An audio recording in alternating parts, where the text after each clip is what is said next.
Danful offers unparalleled, curated, and bespoke tours across Africa for travelers seeking genuine cultural experiences, enriched with magnificent sights, sounds, and flavors found on the continent. Each trip is reliably curated to ensure visitors are gifted with an immersive and authentic adventure. Whether you find yourself strolling along the charming white sand beaches of Sierra Leone, feasting on the mouth-watering delicious foods in Senegal, observing or partaking in various aspects of the Isheshi traditional system Ifa native to Yoruba land, Nigeria, with Danful, you will rediscover a fulfilling sense of kinship to the true heart of the motherland, her communities. Our core values focus on integrity, quality, safety, and sustainability. We are uniquely committed to assisting with the advancement of African infrastructure and promoting African businesses, so both travelers and the communities they visit receive beneficial exchanges. At Danful, we understand the importance of connectivity, and we have created a model which provides bespoke experiences based on your passions or hobbies. With us, expect a long-lasting spiritual bond between you and your destinations. Live, love, Danful, Africa. To learn more, visit danful.africa.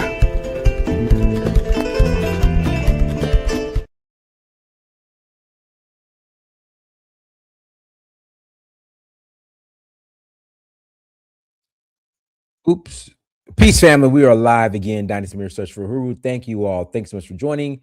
Hit that like button and please hit that like button. Also, make sure you share and make sure you subscribe. I will greatly appreciate it.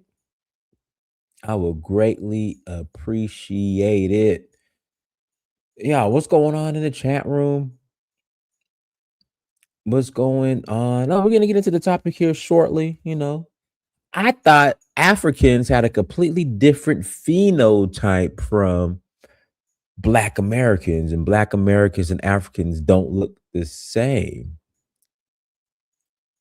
I thought that was the deal. I thought, they had a different, I've heard that Africans can't grow afros and the hairlines is different and all that other stuff. And, but y'all easily get confused on some and claim that some Africans, in this case Nigerians, were FBA. How did that happen? Oh yeah, that's right. Can't grow beards. I've heard it all. I have heard it all. But before we get into that, guys, if you have not bought my documentary, again, if you have not bought my documentary, In Search of Uhuru, please go to insearchofuhuru.com. Again, please go to insearchofuhuru.com and buy. Yeah, that's right. Africans can't grow beards, can't grow afros. FBA looks Native American and the Africans look African. I've heard it all. But y'all showed it, dropped the ball with this one. But please go to documentary.searchforuhuru.com. Again, please go to documentary.searchforuhuru.com to learn more. We will love, love, love for you to stream the documentary. And when you stream this documentary, it is yours for life. So you pay for it and you set up a login and you go watch and stream it wherever you go. Most African can't grow beards. That's genetically proven. Yeah, see, that's what we're talking about. But listen, you'll have your opportunity to call in and provide your case study. But yes, please go to go to documentary.searchforuhuru.com, go to documentary.searchforuhuru.com and support and buy the documentary. Also, we're rolling to Nigeria on Saturday. Looking forward to that. And then we are going to Zanzibar in September 20th through the 29th. Kenya end of September 30th to October 8th. Then we're rolling to Sierra Leone in November 20th to 29th. Ghana and Sierra Leone, Ghana and Ivory Coast, that's November 8th to the 19th. And then we are also rolling to Benin in January for the Voodoo Festival. So if you're interested in joining us, visit Danfo, that's DANFO .Africa. Again, please visit Danfo, that's DANFO. Shout out to AJ Niger. I'm coming to Ghana. Shout out to my brother AJ Niger. Hold on, let's guys, my brother. Oh, in fact, this is a prime example. This is the perfect example. So the argument is that the black immigrants or descendants of immigrants, I don't know what to call them, first generation, don't support FBA. Now, my brother AJ Niger, let's see here, Sierra Leone twice, Zanzibar, Namibia, and South. Look, is it 4 or 5 trips, AJ? Is it 4 or 5 trips you've been on with me? I'm trying to remember, 4 or 5. But my Nigerian brother AJ, 5 trips. He's been on 5 trips with me. And Senegal. I forgot Senegal. So right, correct. That's 5. He's been on 5 with me. But we had a show yesterday. Oh, them Africans, they don't support us, Black Americans. They don't support us. And here's my brother AJ. I know Tyler's probably watching too. But shout out to AJ. Thank you for the support, my brother. And let's jump into the topic, y'all. Let's jump into the topic. Here's the video.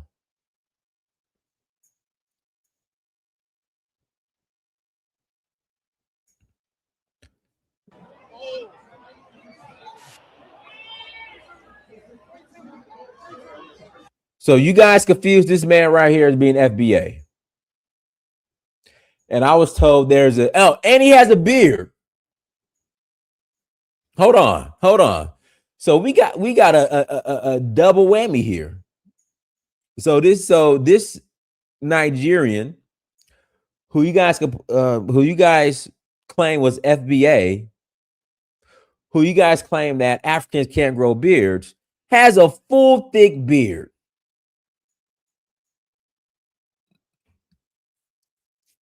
What happened?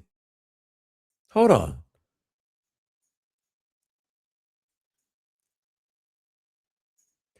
Most African can't grow beards. That's genetically proven. Okay. All right. I hear you.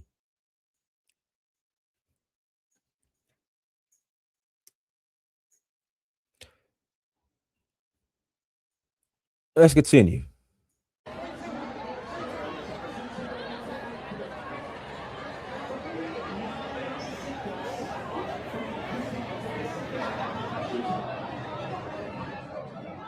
Andrew, what the fuck is Andrew doing in there? He's a foreigner. You're not even American.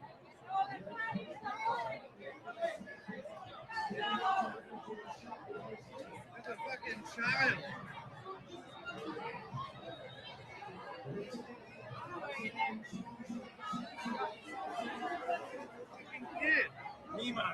Whoa, the game is so happy, bro.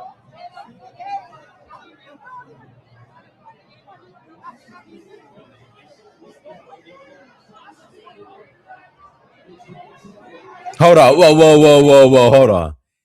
So at Solon 444 is who shared this content. FBA. So FBA is sharing this content, claiming that this is FBA. And he's not. I'm like, get the cake off the table.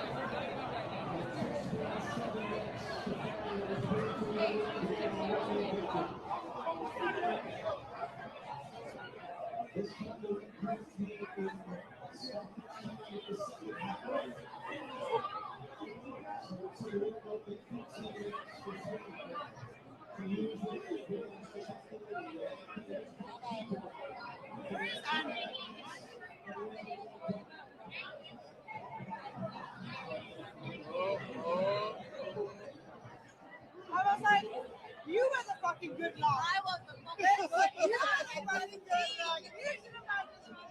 All right, but guess let's see who posted this. Tariq Nasheed. Here we go.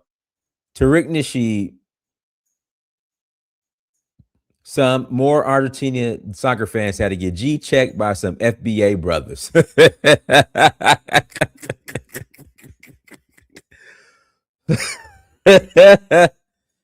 Some more Argentinian soccer fans had to get G checked by some FBA brothers. Oh man. Oh man.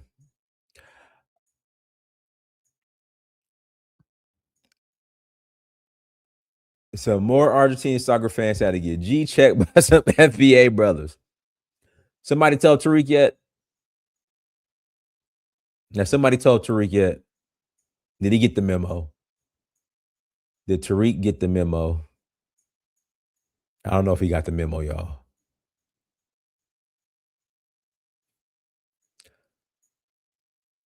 I don't know if he got the memo. Hold on. Let's hold on. This is funny right here. Hold on one second.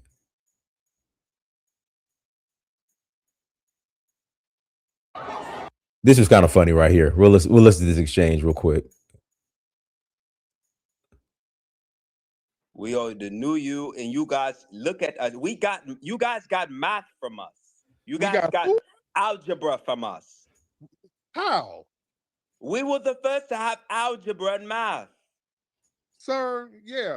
We were over there then, so yeah, we took it over here. You didn't give us nothing. You can't even use 2 + 2 to build a toilet over there, sir. So yeah, you don't know that much about algebra. If you knew algebra and all of this geometry and math, that's because the FBA why aren't you over there building roads, sir? Why you got dirt roads and you shitting on sidewalks if you got all this math and algebra? Huh? Come on, tell me about the math and algebra. Because the FBAs here cannot calm down enough for the white man to give us the things we need. If you be cool and calm, they will help us. Family, do y'all hear this tether? Y'all want to know the delineation, why it's so important, ladies and gentlemen? This right here is why delineation is so important. What we gonna build with this? Family, listen to this. That's neither here or there. Are we gonna build with this? All you have to do is calm down and just go to work, calm down your youth, and just do the right thing. You ask for reparations. Why would you get that when you don't even work hard enough to get it? Y'all ain't got working electricity. It's funny as hell because dude is obviously trolling the hell out of Tariq. Like Tariq is getting trolled right now. That's why this is hilarious. Like he is trolling the hell out of Tariq. That's why this is hilarious. Go ahead. Sitting in many parts of your homeland. Because you guys can't calm down. So it's our fault that you ain't got electricity in your homeland? Yes. How? Because the president won't do anything for us because he looks at us like young niggas here. Your president? So you're blaming your failure in your own homeland on us? Yes. Who are these tethers? What's wrong with these tethers? Are they on some Igoosie crack? What are they on? Let me get the black receipt in. What are these tethers talking about? The black receipt. What's going on with this man? The black receipt? Man, I don't know if he done ate some of that bush meat that you done put up, done got caught in. No, I did. I don't even eat bush. Let me be clear. Leave bushmeat out of this, okay? I love bushmeat. Agouti, grass cutter, lapine. I love bushmeat. So y'all leave bushmeat out of this. Thank you. Bushmeat. Oh, you don't eat bushmeat? Look, I don't know if you done sucked too much white man dick or you done got on the bushy train to come over here and you ain't trying to get deported. But look, it's time to go, buddy. I don't know what they done told you, what type of dreams they done showed you, but you got to go. You are not the new us. Look, it's been plenty of people who've been trying to replace us from the white adjacent. You're being replaced Irish. now. No, We no, come, sir. we No, watch no, you, no, we no. learn you. We Look, see everything you do and we be you. So No, how could we no. not? We look, watch you. you can copy us. Look, I understand y'all over there learning all the O2 moves because y'all on some G unit shit right now. Y'all 20 years behind. It's okay. Right. The transmission hasn't made it there properly because y'all ain't got enough antennas to get, you know what I'm saying, good video service. But y'all can't replace us because we have that Majora spirit where we always changing the game. That's why everybody's falling in line with delineation. You see, next year white folks are delineated.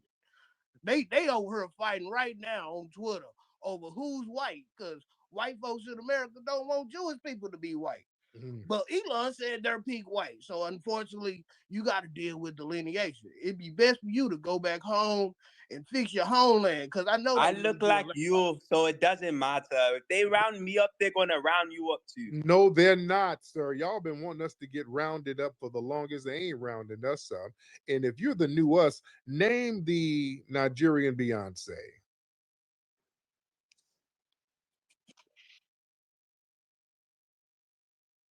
I mean, who cares about the Nigerian Beyonce?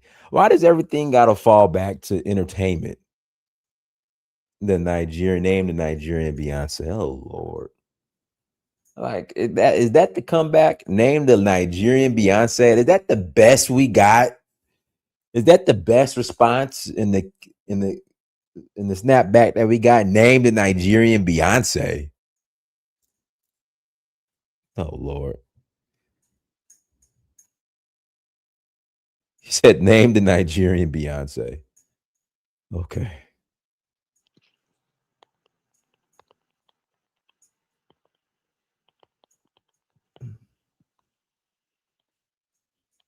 And please don't say Thames. I know. What's the OJ? What's the Nigerian Beyonce? What's the Nigerian Luther? What's the Nigerian Prince? That's neither here or there. Oh, it is. No, no, no. Because if you're the new us, you better show some of our icons. Who do you got who's comparable to foundational Black American icons? But again, why is it limited to freaking entertainment? Why has it got to be entertainment? I mean, come on.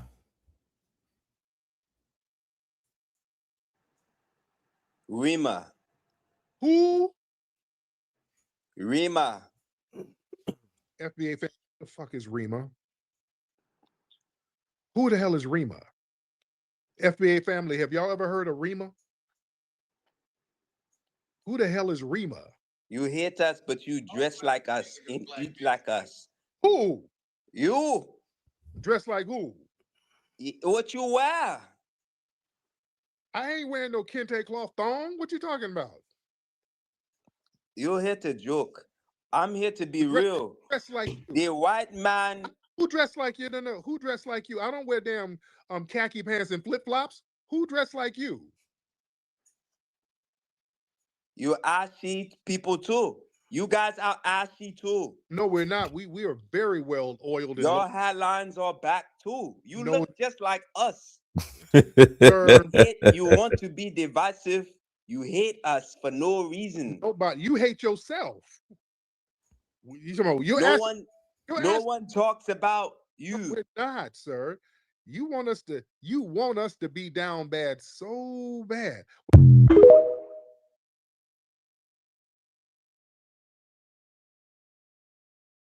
All right, guys. Links in the chat room. Links in the chat room. If you want to call in after the conversation, and those who think that Africans, that Black Americans don't look anything like any African, that's why we indigenous to America. You are more than welcome to call in and just let's talk about it. I like to hear more. So, link is in the chat room. Click on the link, and we'll jump into it. Again, we will jump into it. Why do how are African, but I'm sorry, I don't want to offend anybody. Do FBA look different from Africans? And if they do, how did y'all mess this up? And if Africans can't grow beards, this is clearly a picture of an African with a beard.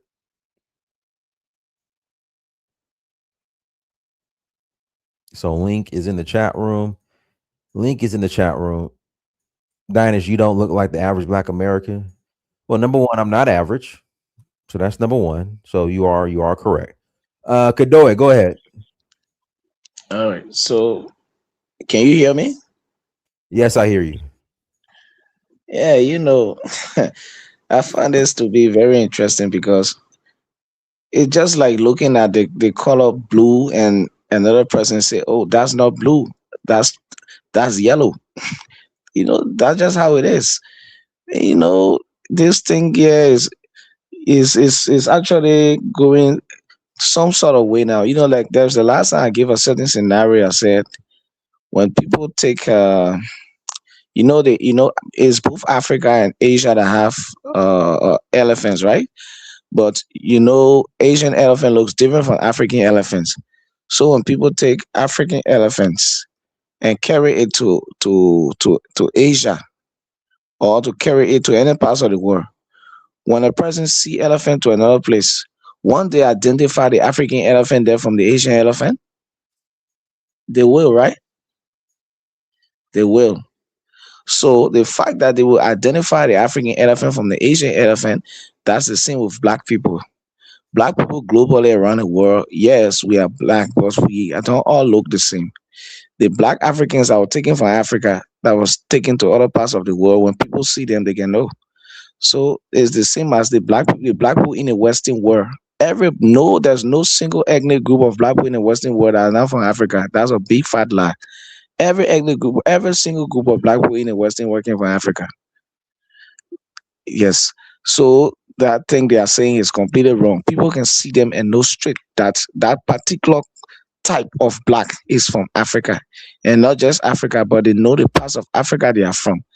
So it is only a fool that will look at a person that is a biological African or person that is biologically related to people from Africa and say that they don't look alike. It is only a fool that will say that. May just end of that statement. Okay. Go ahead, Big Black. Pause.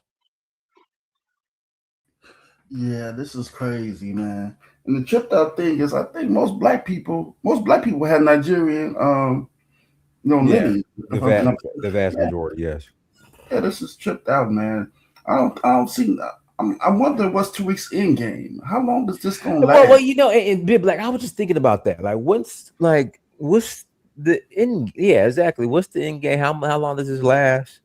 What does he snitch? I mean, switch to what does he switch to next? It's like he actually it sounds like he doesn't know when to stop. So I think all African people around the world, African diaspora, need to fight back against this movement because it's starting to it's growing, and then you're starting to have people that channels that's popping up, and they're going against African Americans as a whole, and that's sad because these FBA people claim to be us, but people that consider themselves African American or Black American and not FBA, they're not with that, with this group.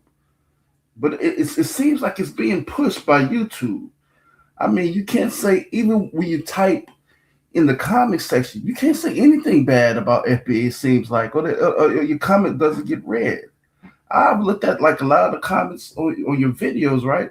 All I see is the elbows rushing to your comment section after every video, and some of the comments that are against what the elbows are saying.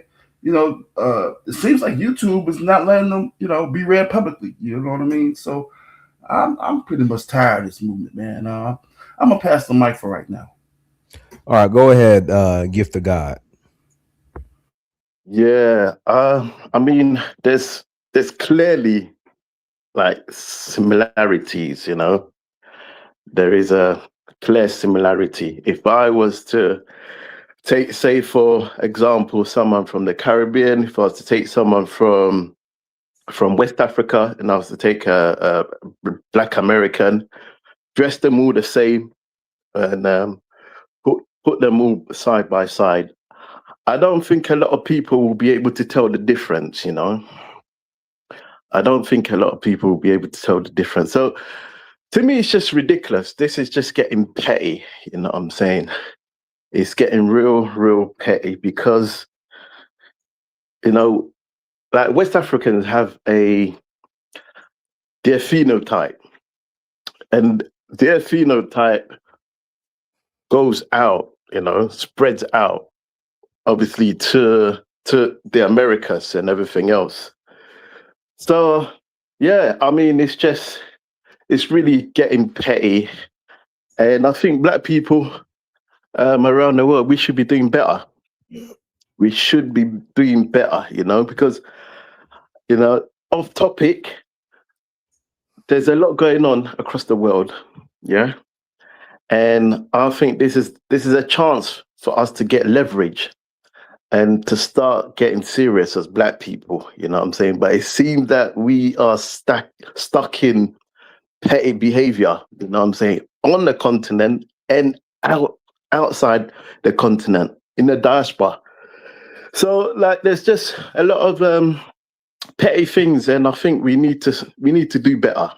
We need to step it up and do better, you know, because if you look, for example, obviously there's a lot going on in the Middle East and everything else.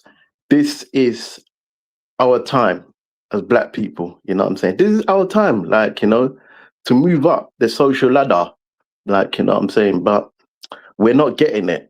We're not seeing the bigger picture. I'm always saying this, you know, we're not seeing the bigger picture. We're just there, just doing this childish petty stuff. And you know what I'm saying, we're gonna miss them opportunities if we don't, you know, wake up and take these opportunities, which is popping up at the moment. You know what I'm saying? There's so much opportunities, you know. At the moment, Middle East is down. There's travel, tourism that, you know, people can invest in. There's so much things that we could be doing, collaborating together. But, you know, we're just doing petty stuff, differences, you know, small, minute differences that we're arguing about, and, you know. But anyway, well, you know, I just hope that we wake up, you know. I hope that we wake up and do better than what we're doing. So I'm going to pass the mic. All right, cool. Go ahead, CJ. Yeah, good evening, everybody. What's up, Dinus? Thank you for having me on. Peace. It's been a while since I've been on here, so I just had time to see your video. I actually had seen that when Tariq had originally posted it, and it was going, I guess you can say, a little bit viral, and people were putting under there that the guy is Nigerian. A lot of his followers were saying, no, they're not, or no, he's not, and then they had to put screenshots of the IG, and then things kind of got silent after that. But I'm not surprised. I think what it is that what Tariq has done is he's trying to use what he perceives to be good behavioral characteristics that he thinks are positive among black people, and saying that they're all attributed to what he calls FBA, which is not even really if you examine it, it's really not even an ethnic group or lineage, because there's no defined characteristic or of what someone is as far as an FBA, as he calls it. And he said earlier, who is the version of Beyonce over there? Beyonce's dad is Bahamian, by the way. And I know this. You know why I know this? Because I'm born and raised in Houston. I grew up with Beyonce. I know where she went to high school. I know where she went to middle school. And in fact, one of my close friends that I went to high school with back in the late 90s, early 2000s, well, he graduated a year after I did, is her brother-in-law, Daniel Smith. And I'm connected to the family through my sister, because my sister is friends with her sister, Solange. Her dad is Bahamian. So even when they even prop up Beyonce's propped up despite the fact that her dad is Bahamian. And the last name Knowles is only found in the Bahamas. It's not found in the United States. It comes from the Bahamas, just like there's certain names in the Caribbean, like roll, R-O-L-L-E. You'll find that like in, the Bahamas. So the thing about it is that when they prop up these things, it's meant to just try and circulate, find a way to say these are the positive traits of what an FBA is. And if you exhibit these traits, if you quote unquote stand on business somehow, some way, you must be FBA, because there's no way somebody that's not quote unquote FBA will do this.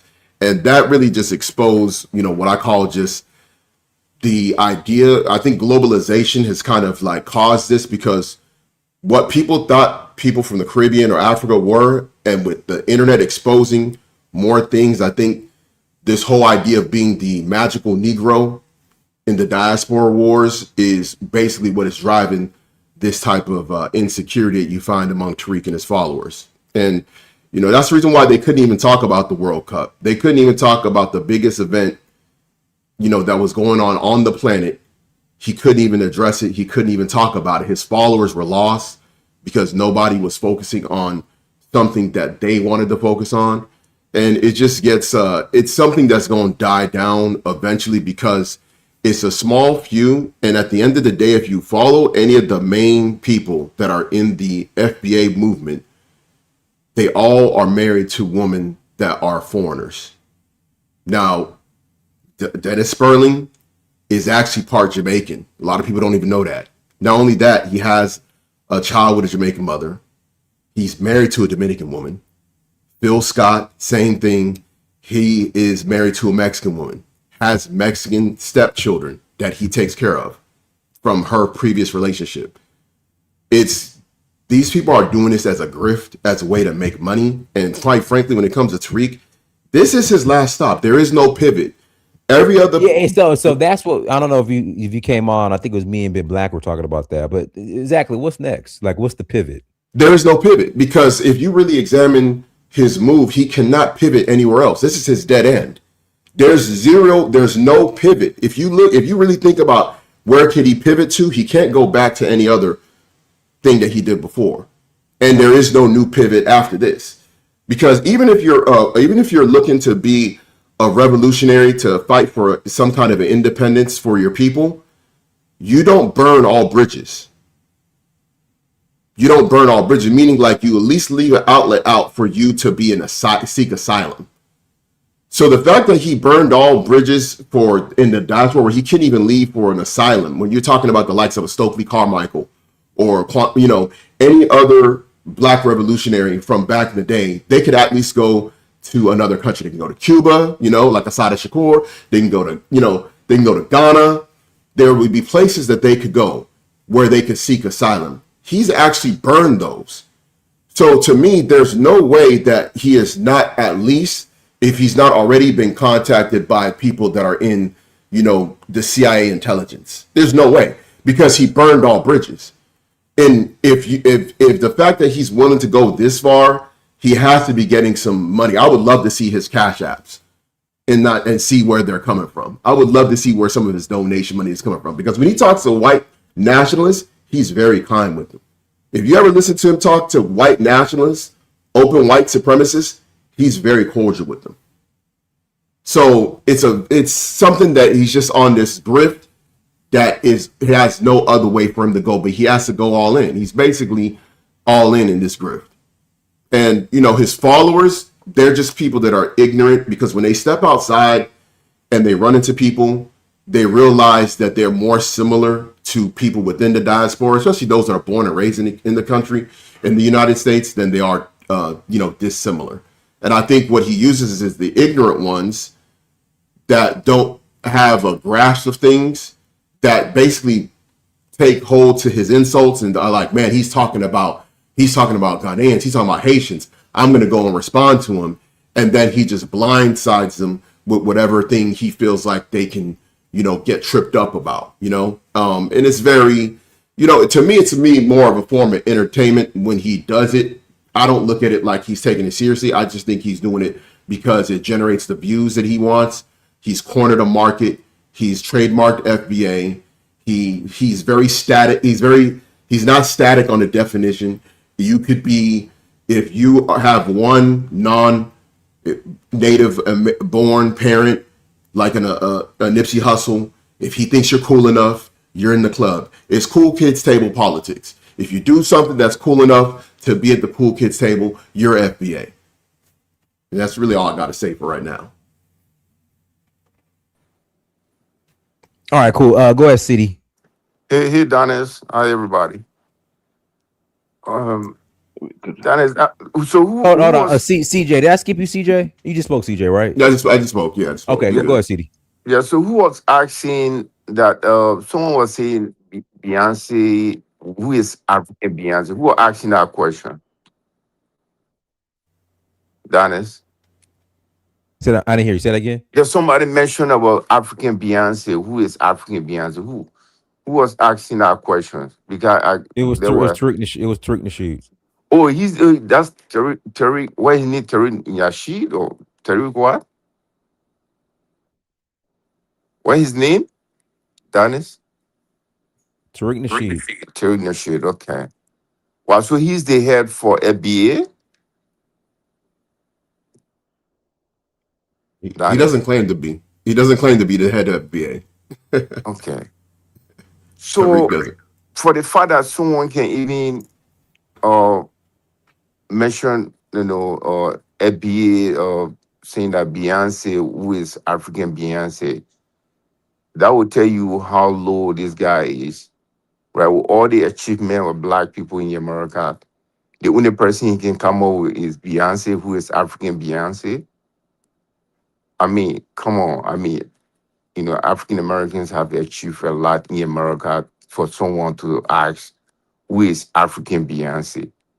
I thought this guy was some very intellectual person that would come up with something that people will make sense of, you know, and also mistaking Nigerian to be FBA. So that would tell you, say, internationally, he got no knowledge of what is going on around him, you know. But again, he will, people like that will have followers no matter what. He's a grifter no matter how the situation, he's getting the view, he's getting the cash out, and a lot of ignorant people will follow him and he will still make money to survive. He's just a survivor. But, you know, I know definitely there was something else he was talking about before this, before he became FBA. And now when he's not making money anymore, he's going to pick up on different things that will help him to survive, you know. So I'm not even going to waste my time making comparison with African Americans and African. You can decide whether you African descent or not, but it's not important at all. But I'm just disappointed to hear someone like this who claimed to be the head of FBA. The only thing that he can come out with is Beyonce, who is African Beyonce. I mean, I think entertainment have left black people behind in America. And it's sad that people will think only black people can do is entertainment, right? You talk about role model is only Beyonce that he can come out with. First of all, Beyonce, I don't think if she really want to 100% identify herself with black people, otherwise she won't be uh, bleaching her skin or making her hair look like a white lady. So, but it's sad. It's very, very sad that someone like they will have followers, you know. But again, I believe there was something else that he used to talk about, and that dies down. And the next project for him was to divide black people and make some money and survive and go on. And he's not the only person. It's both ways. There are Africans that are doing it, there are African Americans that are doing it. So he's just a survivor. I don't think we should waste our time. This is my first time hearing his voice. I thought he was very intellectual, very eloquent.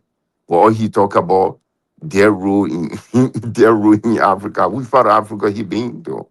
He talk about 54 country, right? So now on all part of Africa is their rule, you know. But it's sad to hear someone that have no knowledge of of the rest of the world. Need to sit in his bongo in America and talk nonsense. But I will learn for now. But thank Shout you. out to O'Shea Duke Jackson for the 1,000 Kenyan shillings, supporting the Hotep family, my brother. Thank you, brother. Hotep, Hotep, Hotep. All right, go ahead, Africa. Yeah, greetings, brothers and sisters. Brothers on the hello. And basically, panel and the chat. Please like, share, subscribe, and please support the channel. Please, because the brother is here day in, day out, putting the work in. It's only good to appreciate him. And also buy the documentary. Yes, uh, look, Tariq Nasheed, I'm very disappointed in a brother like that. To me, he's trying to be a leader. I would not even call him a leader. He sounds like someone, he's a muppet. He's a complete muppet. There's no leader. Leader don't behave like that. Especially in this day and age, you don't behave like that. We are actually one of the most vulnerable group, if not the most vulnerable group in the world. And he's only doing is seeking division. I understand African American. I've said this before, and I will say it again. I understand that I think African Americans or Africans, Black people of African descent in America who've been there for over 400 years deserve to have their own ethnicity, other than being boxed in with African migrants who were born there.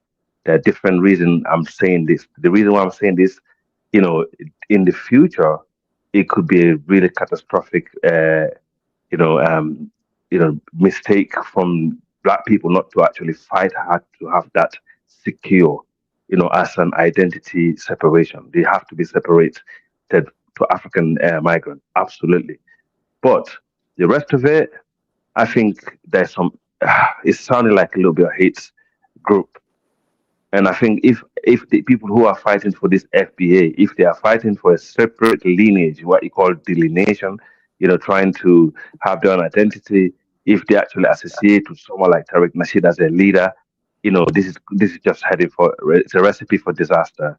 It's not going to happen, and they're going to alienate so many people, not only in America but globally, and it will not happen. Trust me, and it's going to go bad. And the people that they actually should be standing against or trying to get support from, they're just gonna laugh at them, thinking, well, you have no support. So we're gonna box you in one day with the African migrants. We can actually deport you as criminals out of this country. Okay, there's so many laws that's been passed in the West, to do these things. Trust me, they're crawling there slowly but surely. Okay, so African Americans, they should absolutely stay away from Tariq Nasheed if they want their cause to be right, and actually form their own lobby group to try to make sure African Americans of African descent are identified separately to African migrants that are born there. Not only African migrants, Caribbeans, and so on. Goes well basically with this. I'm not going to comment on the Nigerian guy because that's just some comedy show, really. But listen to the conversation with him and this thing that sound like an AI. It just shows the level of man and his intelligence. What I mean, it's very low, and I would not um, give a man like that time. And I'm actually quite surprised that people like, so many people that came on this platform and talked in support of Tariq Nasheed, who see them as a leader, who actually think they're more intelligent than Tariq Nasheed. So it's a bit shocking, really. I think it's about time, the Africans in the diaspora also stop, going there doing the work of the white supremacists. Because the reality is, Africans are also. I heard so many Africans who are actually, you know, um, saying a lot of bad things about African Americans, and it's both sides. As CD said earlier, so both sides need to stop. There's more. If we cannot unite as people, at least just be quiet and get on with your business. Be a man, bring a family up, do the right thing. Start from the grassroots, the community where you live in America. With the black people that you live with it there, or whoever nationality or whoever, whatever is gonna make it work for you and your family. Do that, but don't go there to destroy. If you have nothing to say good, if you have nothing good to say, don't say anything. That's how I see life. But I'll pass the mic for now. Thank you. Yeah, very, very insightful from Africa there, But yeah, I think FBA's Okay. Well, I gotta pass the mic to Image Nest. Go ahead, okay. All right, thank you, sir. I will say this: this channel does a good job of promoting Africa, African countries' identity. But as far as promoting it to Black Americans, I don't think it's effective to be advertising something in a negative aspect. You know, like in marketing, you really want it to be a pleasant experience. Like you look at a restaurant, it's like you could taste the food looking at the commercial. It's good music playing, you know, people having vibes. So I think it's a probably the African people themselves might want to actually be more pleasant in their verbiage and their disposition, especially if they want to actually promote and get a better response to the continent. Because you get exactly what you put out. Like I done heard P. Diddy say that, I heard Master P say, do this. These people make millions of dollars with this principle of marketing. You get exactly what you do, whatever you work you do, whatever you gonna get that back. But as far as the topic, the Nigerians that got the beards that look similar, like a Anthony Joshua. People were surprised he was Nigerian when he knocked out the Paul brother. He knocked him out, and then he just revealed he was Nigerian because he looked like a, I ain't gonna say a regular black dude, but you know. But I would say, like, I look at my father. He was in the Nation of Islam. Well, you know, Anthony Joshua's mixed, I believe. Well, yeah, I think his father from Nigeria. Then he went got down Irish. there. He got Irish. Yeah, he's mixed. He's mixed still. He got Irish in him. But I know some African people that you probably can't tell because you know they got a typical, probably Igbo people. They got a typical disposition that looks similar, identical to, you know, Black American, Jamaican. But I would say as far as the hair, well, my father was in the Nation of Islam. Plus, he was in the Air Force too. He always was clean, shaven. He didn't But let there is a hair lot grow of on his face. there is a lot of black people on the continent that look like Black Americans. I'm telling you now. Hold on. Let me finish what I'm saying. My father always was shaving. I don't know if it came from him being in the military, but I know when it's a law in the Nation of Islam. But even when they flipped to Sunni, when Farrakhan took over, and then a lot of the brothers started, you know, growing their beards up like Arab, Sunni Islam, he never did that. So you look at his face, say, oh, he can't grow hair. But that was just his choice. But all of his sons could grow hair and on their face too. Like I grow hair on my face, you know. So I think maybe a lot of the African people just choose to shave their hair and don't let their, you know, dreads grow or let their beard grow. It might not be because they can't. You just probably don't know the cultural reasons. And then as far as the brother with his, I would call it unsubstantiated rhetoric about Beyonce talking about her father's from the Bahamas, and that's as if that's a big shock that a person from the Bahamas could have like a famous or a prominent position in America. Do he know that Sidney Poitier, probably the most famous Black actor, is from the Bahamas? Do he know that? And he started off in theater, Harlem, I think in New York, with a Raisin in the Sun. And then during the civil rights movement, he was inspired by that and went back to the Bahamas and helped them get independence. And then he tried to become the emperor of Japan. I actually watched this documentary, Sidney Poitier, and he talked about the name Knowles is only found in the Caribbean. Like my mother, her family last name is Noble. Well, I think he said that because by Tariq Stennis, Beyonce wouldn't be FBA. Yeah, Well, yeah. regardless So of what we're talking about. let me explain myself real quick. Hold I don't want to on. offend you. Let me finish what I'm saying. As far as the name Knowles, and you say that's not found in America, the name Noble is actually the original version of that. It comes from the word note. It's come from the principle of notable, like the nobility. And Knowles is actually one of the derivatives And if my family is all in the South with the word noble, and it's what's the opposite of derivative? It's like a source of the name. How can you say Knowles can't be from America? Let me explain to you. I don't want to disrespect you at all, so I'm gonna just what's your name, sir? What do you mean? What's my name? My name is M. M. Okay, no, I just want to make sure. I don't want to misaddress you. That's all. I said that because Tariq Nasheed has a standard that if you have one black foreign parent, at least he picks and chooses whenever he wants, that you can't be FBA unless he decides you are.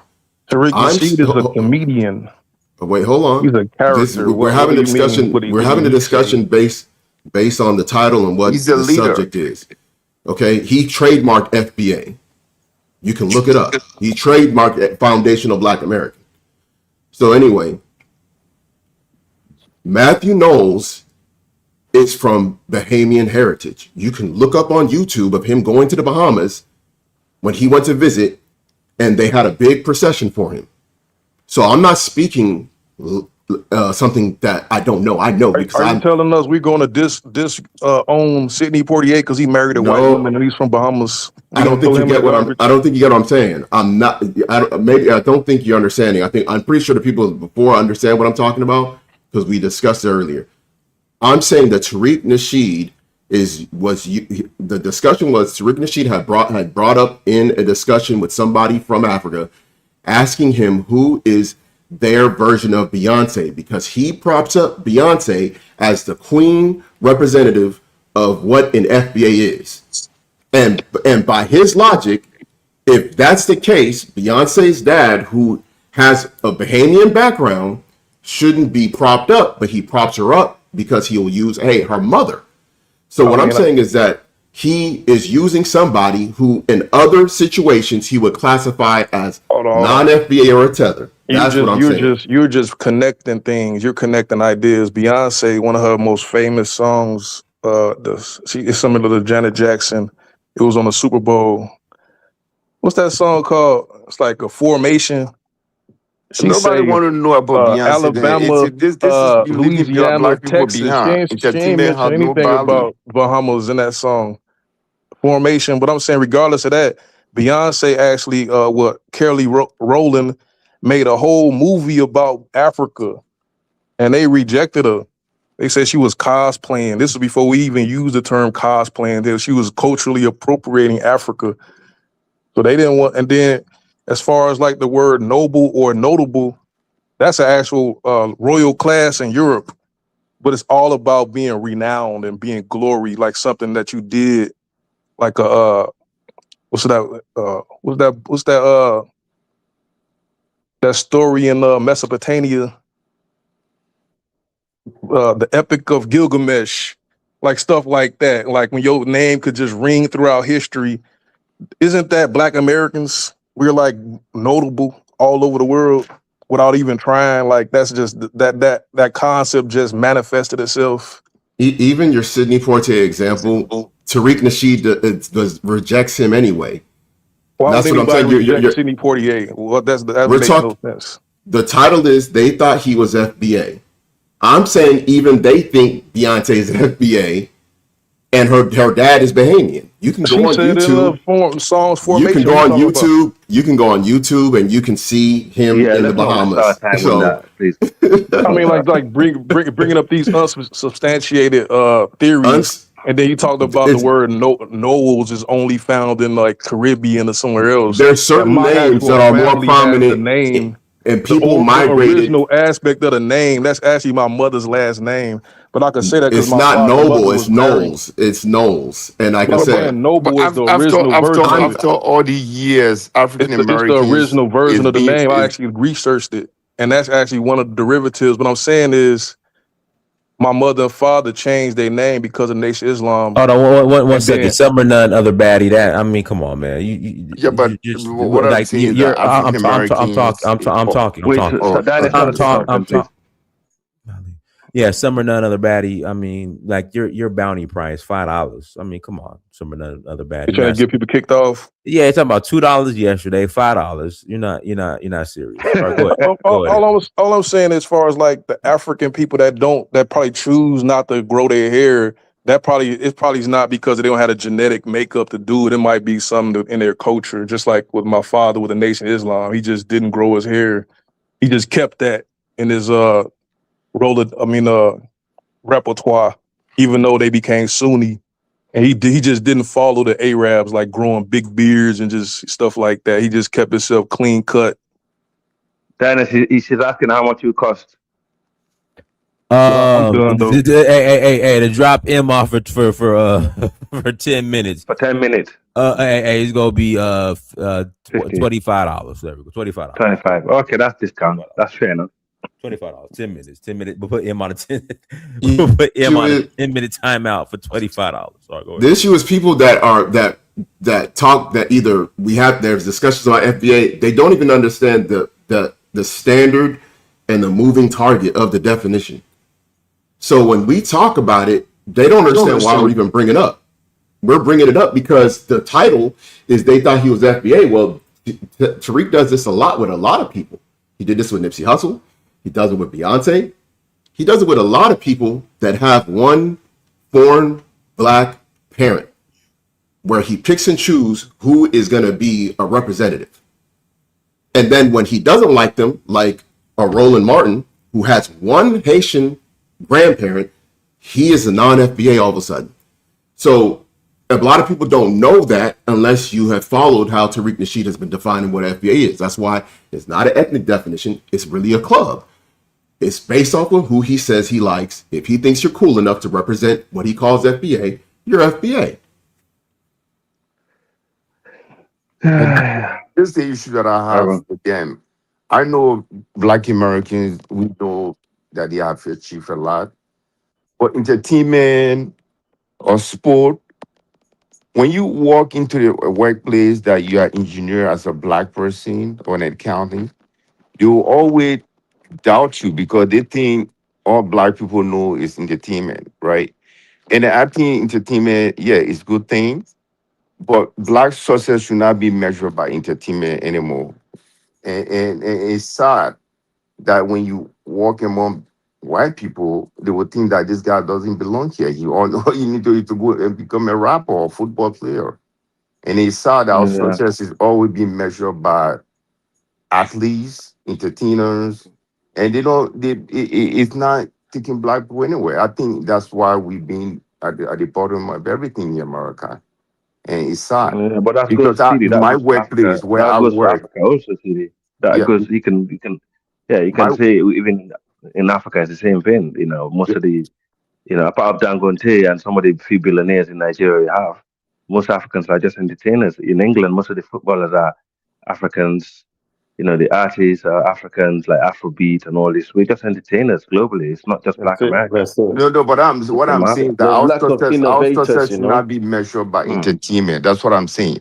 Where I work, I'm the only Black person, right?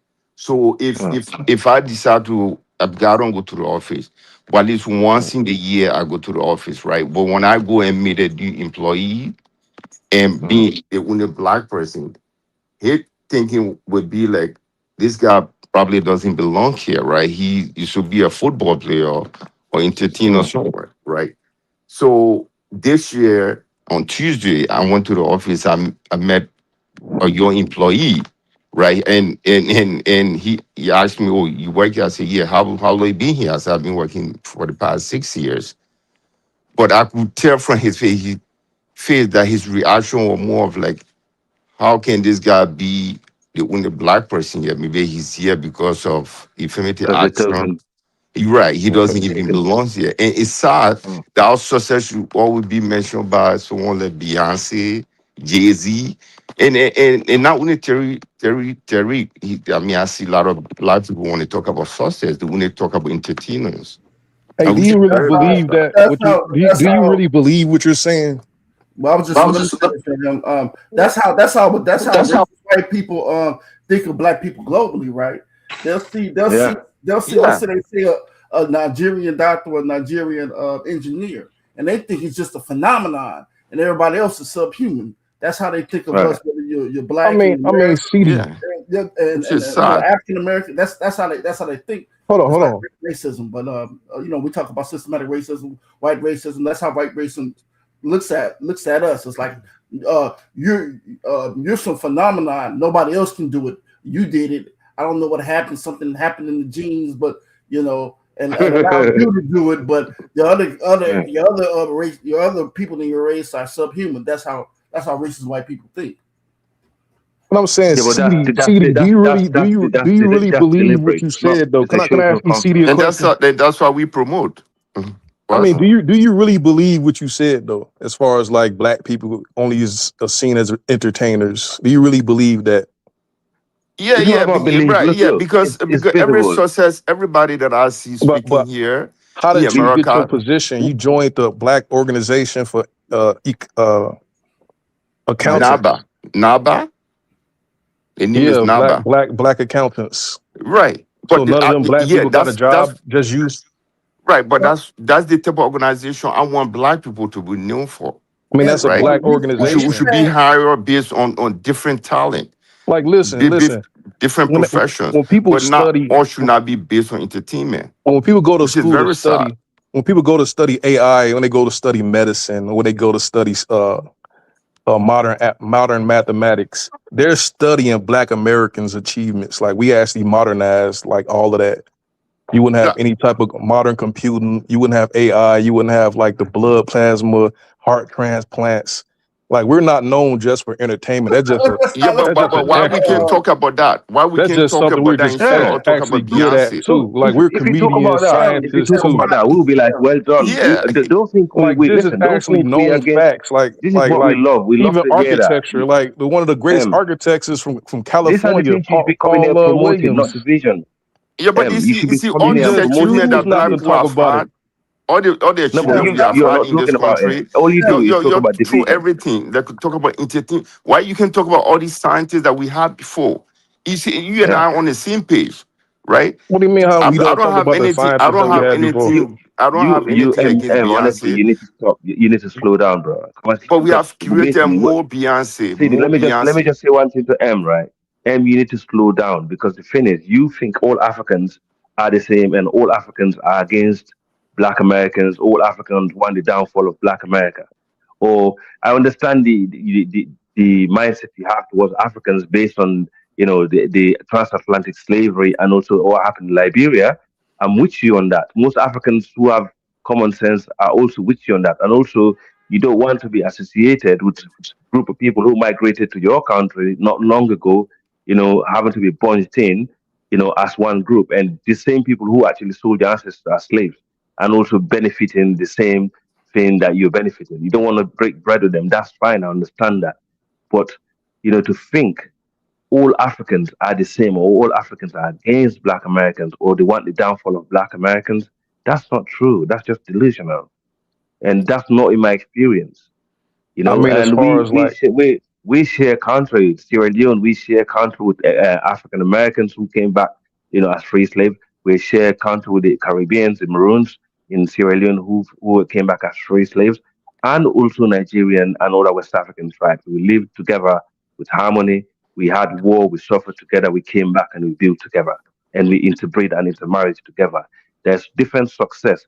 Just because that did not go well in Liberia doesn't mean Liberia represent the entire African continent or in fact the whole West Africa. It's not. So just stop that, man. It's about time you just like wind it down a little bit. I Okay. mean, regardless of all of that, like as far as what we want and whatnot, all I'm saying is when you look at reality and objectivity, there's really nothing that Africa has provided us. Africa have provided so many things globally before Where the Europeans, country at? Where's the uh, land? the But Mali. I Okay, read. I'll name Mali, the Mali Empire, the Oyo, the I'm talking about Benin. where's the land that we The have ownership of in Africa Um, right now. If listen. have you ever Look, lobbied for? Have you ever lobbied for a land? Do you think you can just go to Africa to give you land because you're Black American? No. I You have try to to go speak and truth to power. Like somebody got to talk well, about it. go Like y'all speak through. took the If little you form land an we had in organization, Liberia. if you form an if you form Liberians are here. American Liberians are still in Liberia. They're still there. They're still living with the locals. They married intermarriage. They're still doing. Those are used to do well. They're still doing well.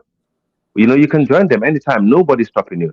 And that's a country that's designed for you know for all of you guys. But what I'm trying to say is, like, stop like this divisive mindset. It's not nice. We're not your I enemies, mean, you bro. listen to You know who CD your talk true all of this enemies are. negativity, right? And CD actually benefited from a Black American organization. He's talking about Yes, he entertainers, did not and deny he that. No, He no, studied just said, I he mean, studied M, economics from and he joined the Black organization. mm, what I'm saying is that when you mentioned the other day that you're an architect, I was proud of you. This is what I want to hear, right? I don't want mm. to be hearing every Beyonce I or mean, Alicia Keys. We Beyonce have is like had a thousands modern of day. that for the past Like you ever heard 400 of Queen years. Anne? You What ever is heard the of a woman benefit? named? You ever heard of Queen Anne, Mister Am I you gonna be talking about this Africa for the Africa? rest of the show? Because you'll take this I'm one gonna little I'm Queen gonna get thing up M. out of that here. You ever heard of CD Queen said, Anne? and you talk about it for the rest of the show, man. We got a show to go Have you on, ever man. heard of Queen Anne, Mister Africa Africa? No. Yeah, no, you educate me. She was married to King James. They had about 9 kids, but she was also an actress. And one of her most famous plays was called The Mask of Blackness, where they actually dressed up like Africans. And in there they talk Was about that Queen Charlotte? That They Queen talk about Charlotte you're Leo talking the about? African, one of the scholars from Africa. I read one of his books. They got the name CD up in there, and also they talk about how they came from the Niger River up, and then they went Okay. from the Niger River to Europe. That's in that play. But she was an actress. That was what she was mainly famous for, and then a singer. So Beyonce is like we have singers, actresses, we have scholars, entertainers, musicians. We have Shakespeare. He's a writer. I'm like, what's wrong with a person being a singer? Now I don't have problem with We it. I have don't want these Mozart. people to We be have our role Beethoven. model. They've been our role model for years. What is the benefit? We got It's we almost have like Ida B. Wells also. Entertainers cannot be our leaders. yeah, But Entertainers cannot be exactly. Ida our B. leaders. Wells, We It's never, throughout African entertainers. history, Ida throughout B. Black Wells is history, not an entertainers. entertainer. Throughout Black history, entertainers have never been our leaders. Okay, and they should never be our leaders. Now, It's a country that it never belonged to us. These are Guys, can countries you that can you been pass the forced mic? We got on new us. people on the All panel. right. Okay, all right. Thank you. Anyway, well, the All right, let me irony. pass the mic to Mansake. Go ahead, Mansake. Peace and love to the chat. Hope everyone's doing well. Yeah. I just think this is a interesting topic. I mean, I hope everyone caught the message what Tariq was saying. He was like saying, man, man, Africans, man, they don't fight, man. They don't fight like us. I mean, I don't know if everyone read those comments on Twitter. I mean, on X. He was talking real greasy, right? Just to find out that the person who was pressing the Argentinian dude was Nigerian, right? Thought it was pretty funny, but other than that, let me just say it's like, man, like the other guy who was here, I think a couple of days ago, he said that he could tell what people look like. I guess either you could tell the difference between a Haitian and Jamaican, right? Give you a prime example. I went to Puerto Rico with my FBA dude, right? We went there. He started speaking to us in Spanish in Puerto Rico, right? We went to Kenya. He started speaking to us in Swahili in Kenya. Went to South Africa. They started speaking to us in Zulu, right? So unless you open your mouth, you really don't know who or where that person's from. You know what I'm saying? Damn, of course I was gonna say too. But I was just saying that, like, can't judge a book by its cover, man. And seemed like Tyree got egg on his face. But that's all I gotta say. Yeah, let me just come in. Go ahead, Elvis. All right, thank you, guys. Hello to you on the panel in the chat. Look, I wish M was on. I wanted to address him today. I'm in the mood today. Pause. But your people didn't build anything in Liberia. What is his name? M. Your people stayed in Arkansas and Mississippi. They were probably sharecroppers. They didn't have the balls to leave and go to Africa and build a nation. So your ancestors didn't build anything there. You know, the people that went there, their family, their descendants, their ancestor built Liberia, not yours. So the fact that you keep harping on this thing is embarrassing. You know, maybe if you go down to Mississippi and Arkansas, you probably find a plot of land or maybe a house that your ancestors built, not in Liberia. So every time you come and make that claim, it's just shameful.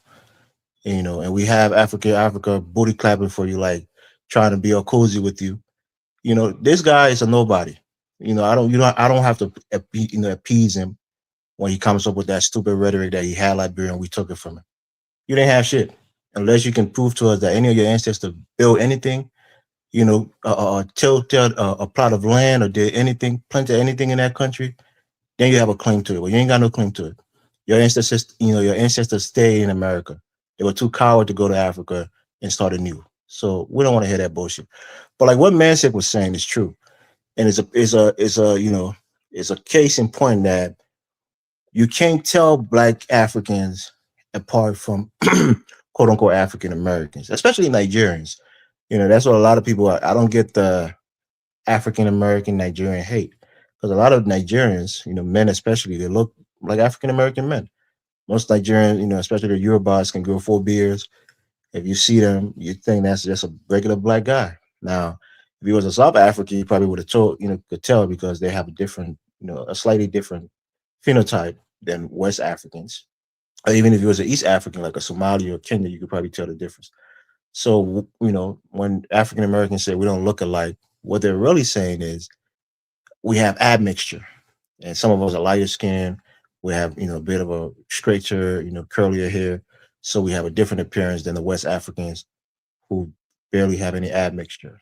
But it's a silly thing. And like somebody said, Mansik said, Tariq had, you know, egg on his face because the rhetoric he's been pushing, that rhetoric came back and proved him wrong because he couldn't distinguish that guy was Nigerian by looking at him or even hearing how he spoke, you know, that he was an African, not a, you know, quote unquote FBA. So, I mean, it's silly, but I really wanted to engage with him because I'm ready to debunk all the nonsense that he's been propagating because those people who started Liberia, they're heroes. I think what they did was noble. The fact that they fought in the country was noble and they did a good thing initially. But then when you have a system, you know, for 133 years that gatekeep, you know, upward mobility and upward trajectory socially and, you know, economically, and keep it in close proximity to only 5% of the population and get little trinkets to, you know, quote unquote natives who you allow into your club, you're going to have problems. And also during the 70s and the 80s, when you had a lot of coup and revolutions going on in Africa, the time was ripe. You know, it was the right time for people to want a revolution and be more involved in their government. So we didn't come together and have a meeting and say, oh, we're going to go take out the American Liberians. It was by opportunity, you know, that they were taken out. When what is his name? Jerry Rawlings went into Ghana and overthrew the government and killed a lot of the officials. Did he hate them because they were African Americans? No. That's what happened during coups. They didn't kill them because they hated them inherently because they were quote unquote American Liberians. No. Military, you know, people came and took over power from many other African countries, killed a lot of people. Same thing happened to Haile Selassie. You know, Mengistu Harry Mariam, he committed regicide. He killed the king, the emperor, and buried him under a toilet. Did he hate him? Did he hate Selassie because he was a foreigner from a different place? No. There was a lot of revolution that was going on. So when he come up with that nonsense in his own form, don't try to placate to him. You know, I know CD is here. He's not as, you know, aggressive as I would be, but today, if he was on the platform, I'm ready to deal with him. Usually I try to give him grace, but today it's a good day. So maybe he'll come back on. But that's all for now. I'll pass the mic. All right, go How ahead, do I put how do I put it clap into the mic? Hey, we pass the mic. Brazen, go ahead, Brazen. Brazen, you gotta mute yourself. Brazen, you gotta mute yourself. Okay. It looks like he ain't got nothing to say. Now? Well, hold on. Go ahead, Brazen. Yeah. Please come back around to me, brother. I need to gather some thoughts here. Okay. All right. Well, just call back in. Look, we have to have a balanced approach in how we have our conversation. We cannot be one-sided. And if you were to explain to M what you just said now and how event took place in Liberia, not telling him that you kick the black Americans because you were marginalized, maybe he would have had a different thought. That's the reason why I'm saying most of the time, if you have nothing good to say, don't say anything at all because those words can come and haunt you back. We're on the platform. Um, I don't know what happened in Liberia too well, but in Sierra Leone, we managed to live with others, in peace. We never had, differences, among those people that came to settle. I don't know if it's our mindset or not. However, I agree. Around those times, when you read history, there are a lot of countries that was having revolutions, and maybe that's what took place in Liberia. A part of the Civil War, because the Civil War came in later on. But as as an African, we have a duty to tell the truth and also accept our wrongdoing as people. African Americans also should be doing the same thing. Otherwise, we're never going to have a common ground. Civility is the best way, at all costs, especially when it comes to Black people, because we've been victimized by we know who for too long. There are a lot of you know um, people who are infiltrating us, so we don't have unity within our cultures and our societies and our countries. So we should bear that in mind when we speak. I pass the mic. Thank you. Yeah, Yeah, let me just come in quickly. So yeah, I mean the irony here is that the people pushing this FBA movement are not even full FBA, and that's a cause for concern, you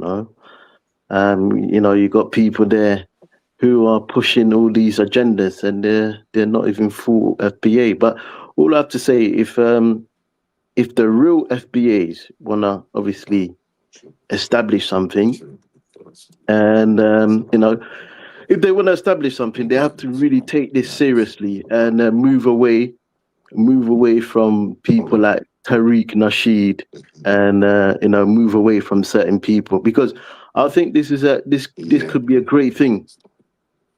I mean, it could be a great thing for them to uh, consolidate themselves, as people, because they've not been able to do that for quite some time, And who's that talking? Someone's talking now. I can hear some background noise. CD, I think it's your voice mute. I'm muted. I'm muted. Yeah. Okay. So, yeah. Anyway, as I was saying, if FBAs wanna take this seriously, the real FBAs, not the ones pushing their agenda and they're not full FBA. You know what I'm saying? So, I think it's something that it could be a great thing, for them to consolidate themselves. You know what I'm saying? Because they've not been able to do something like that. And it will help them greatly, in terms of unifying them and giving them some economic power as well, giving them some leverage as well. So if they want to do that, that's absolutely fine. I ain't got a problem with that. But they need to start, putting down some proper structures and some proper foundations in order to be taken seriously. Because if you go to anyone else, and you're trying to push this type of an agenda, and you've got all this, unstructured, things are all over the place, there's no like real unification, then people are not going to take you seriously. You're just going to be a laughing stock, like it is right now. As you can see, with Tariq Nasheed making blunders, they can't even differentiate between certain groups and everything else. That's just blunders. That's not to be taken seriously. You can't take people like that seriously. You can't take any organization seriously like that. So yeah, I think if they want to move forward, they need to move away from Tariq Nasheed. They need to form something more solid. So yeah. Anyway, I'll pass the mic now. So I want to come to what Aris was saying. I think it's something amount of true what he said, because when the revolution, first of all, the person that started the Liberian Revolution was Baco Matthew. right? Back on my view was African American. He was Congo. Charles Taylor, who worked for Doe government, he was African American. I mean, he is African American because he's in prison right now. He was the GSC director.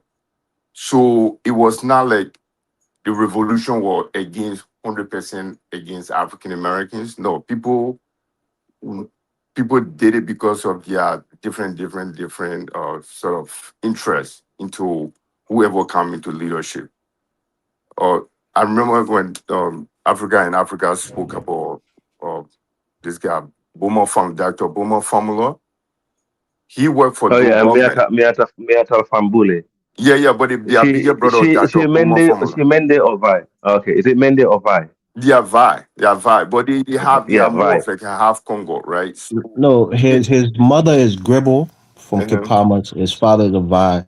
right, He was a former ambassador to Kenya for Liberia. exactly, right, and he was a professor at the University Okay. of Liberia. So he was educated by Tobo. So they were She's all from the part of Mano the River, yeah? Because right. she look like they sound like Mano people to me.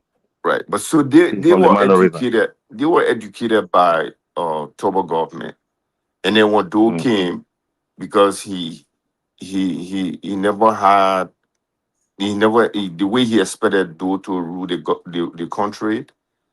It did not go his way anyway. He fought power with Doe. Same with Bako Matthew. So politicians will always go after their interests, but at the same time, they will divide people on the racial line, right? To say, well, we are Congo people, or we are Grebo people, we are Crown people. But there was a lot of African Americans that were working with the PRC government, Right. right? Most of them. It just came to my mind. Let me just make this real quick, just for Africa. His daughter that he had, who is half Sierra Leonean. Now it's a bit of a tragedy in a way because Okay. Boyma Famula went to Freetown when he left the Mm. Doe government. He fled to Freetown, almost in exile, and in there he formulated the 1985 coup, the Yeah, failed coup, what we with call it, Kyumpa. Yep. with Kuyampa. Yep. And that was a catalyst for a lot of atrocity that happened in Liberia. That really Yep. accelerated the killing because what he did was he called Thomas Quimpa, who had fled Liberia after Samuel Doe, he and Samuel Doe fell off.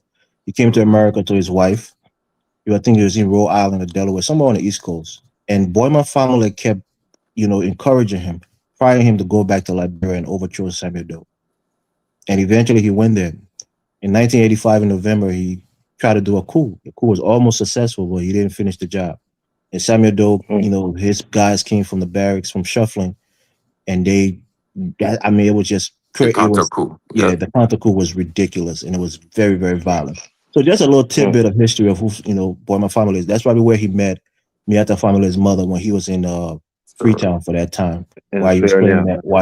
that coup in 1985. So I just want to get that little tidbit. Go Well, ahead, Steve. Miata is she's actually becoming a very powerful woman in the United Kingdom politics. In fact, And no, she's they are yeah. educated No, family. They she from is. a No, I know, no, but no, I know, no. But what I'm trying to say is, she is one of the people who brought the last prime minister down. She's one of the first members of parliament who resigned, and that She's triggered also the other. She's also named after her auntie Miata family, who was a great musician in Liberia, Yeah, well-known and musician. she's the current prime minister who just came to replace the former one. She's like the brain of this current prime minister. So she's at the moment she's the most powerful black politician I would say in the UK. Just to let you guys know. So I mean, Yeah. if people say, well, the native went against the African American leadership in Africa, I mean in Liberia, it wasn't like that. People had different interests. There were African Americans that were supporting Samuel Doe. They worked in Samuel Doe government. Some of them stole money like Charles Taylor. He was the GSC director when he stole money, right? The Bako Mafia who brought the rice riot against Torbo. He was African Americans. So, people use that type of politics to divide people, right? It was not like, oh, okay, we should kill all African Americans that came in this country. No. Even though when Torbo was overthrown, they had people like Philip Packard. He was a multimillionaire that had businesses all over the place, right? Though did not destroy his business. He was still working without these, African American businessmen, right? So, you should go back and read what really happened in Liberia. Don't always say, well, the native just want to kill the Congo people. No, that's not how M it is back, happened. so this is gonna be interesting. Let's hear what he got to say. 'Cause I want to hear him. Yeah, but it's my turn, and Yeah, I mean, let's not make Elvis Elvis. I know you're in the mood. Just leave it, man. Please, I'm begging you. Yeah, no, that's Allow it. not M. That's Maya sisters. Go ahead, Miss Sisters. Unmute Okay. yourself. Miss Sisters, you're gonna mute yourself.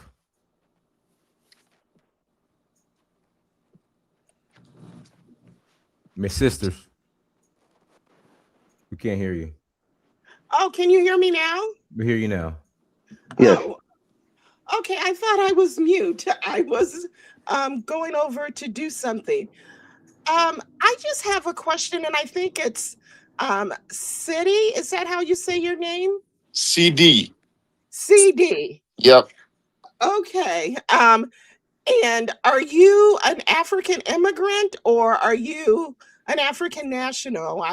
I'm not quite clear because I want to have a conversation with you.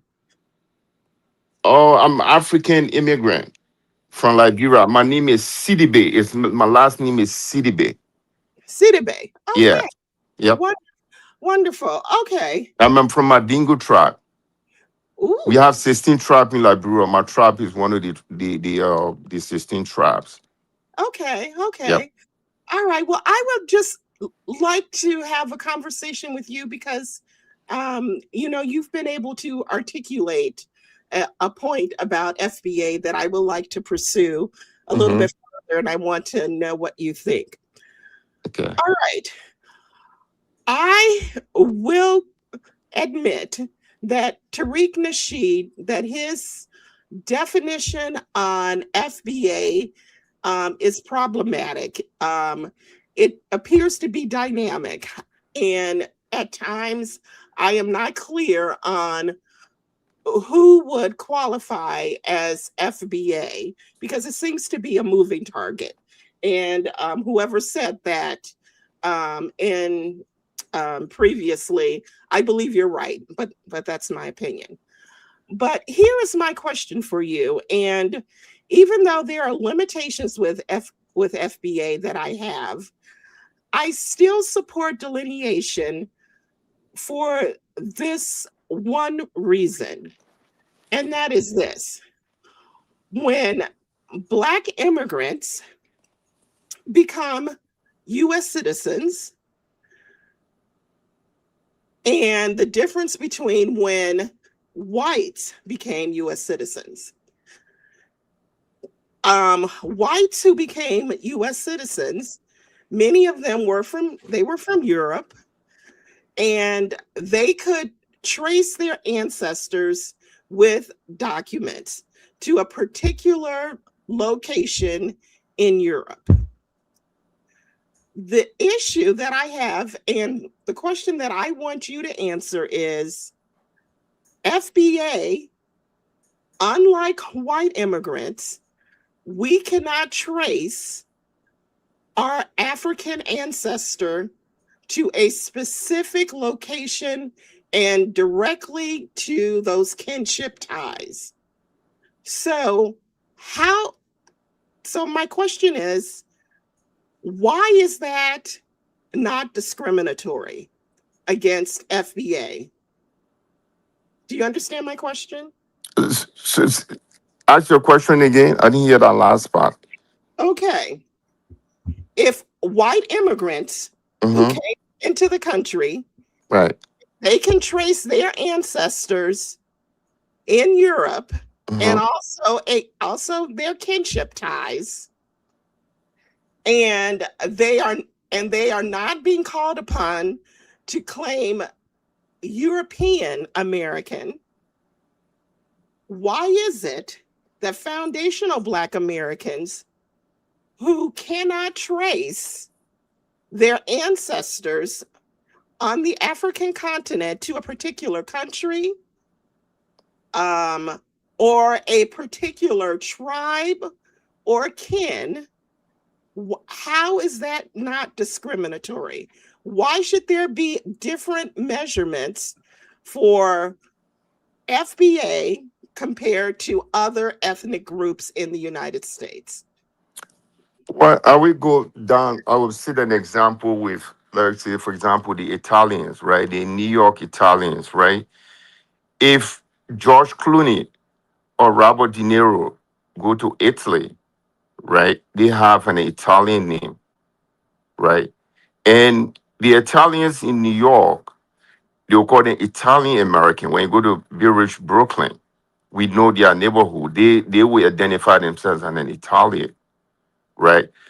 Wherever I meet an Irish person, they will say I'm Irish and Americans, right? And they don't have to tell you, say, well, I'm from Ireland, or they don't have to tell you, say, I'm from Italy. But if they go back to Italy, the Italians, when even though they have an Italian name, they will not consider them to be Italian. They will call them Americans. But what different from the Europeans and the African Americans, they came in this country, they came to America as a slave. Their name was stripped away from them, right? Their identity was stripped away from them. They came here as a slave. Whereas for the Italians, they came here for opportunity in America, right? Green pasture. They came here because America was a melting pot. They came here because there were a lot of opportunity and they came able to survive when they in America. And bear in mind, they went through the same discrimination that the African Americans are going through right now. The Irish went through it, the Italians went through it. But to say Nah, that they didn't go through the same. You gotta stop saying that. I'm That's not making a comparison, sir. I'm saying they went you through said some sort they, of yes, they discrimination no did. matter You what. said they went through the same. They didn't go through the same. Okay, it may not be the same magnitude. I'm wrong in that case. It may not be the same magnitude. That's what I said. The African American was stripped away from all their identity, their name, their identity, everything was taken away from them, right? But there's a history that we know very well where they came from. So when you're making that comparison, it's very hard for you to make that comparison. When you say George Clooney, yeah, we know George Clooney is an Italian name. Robert De Niro is No, an actually, Italian George name. Clooney is from Ireland. Robert De Niro is from Italy. Okay, let's say, no, I think he's Italian. They're both Italian. No. He's from Ireland. Okay.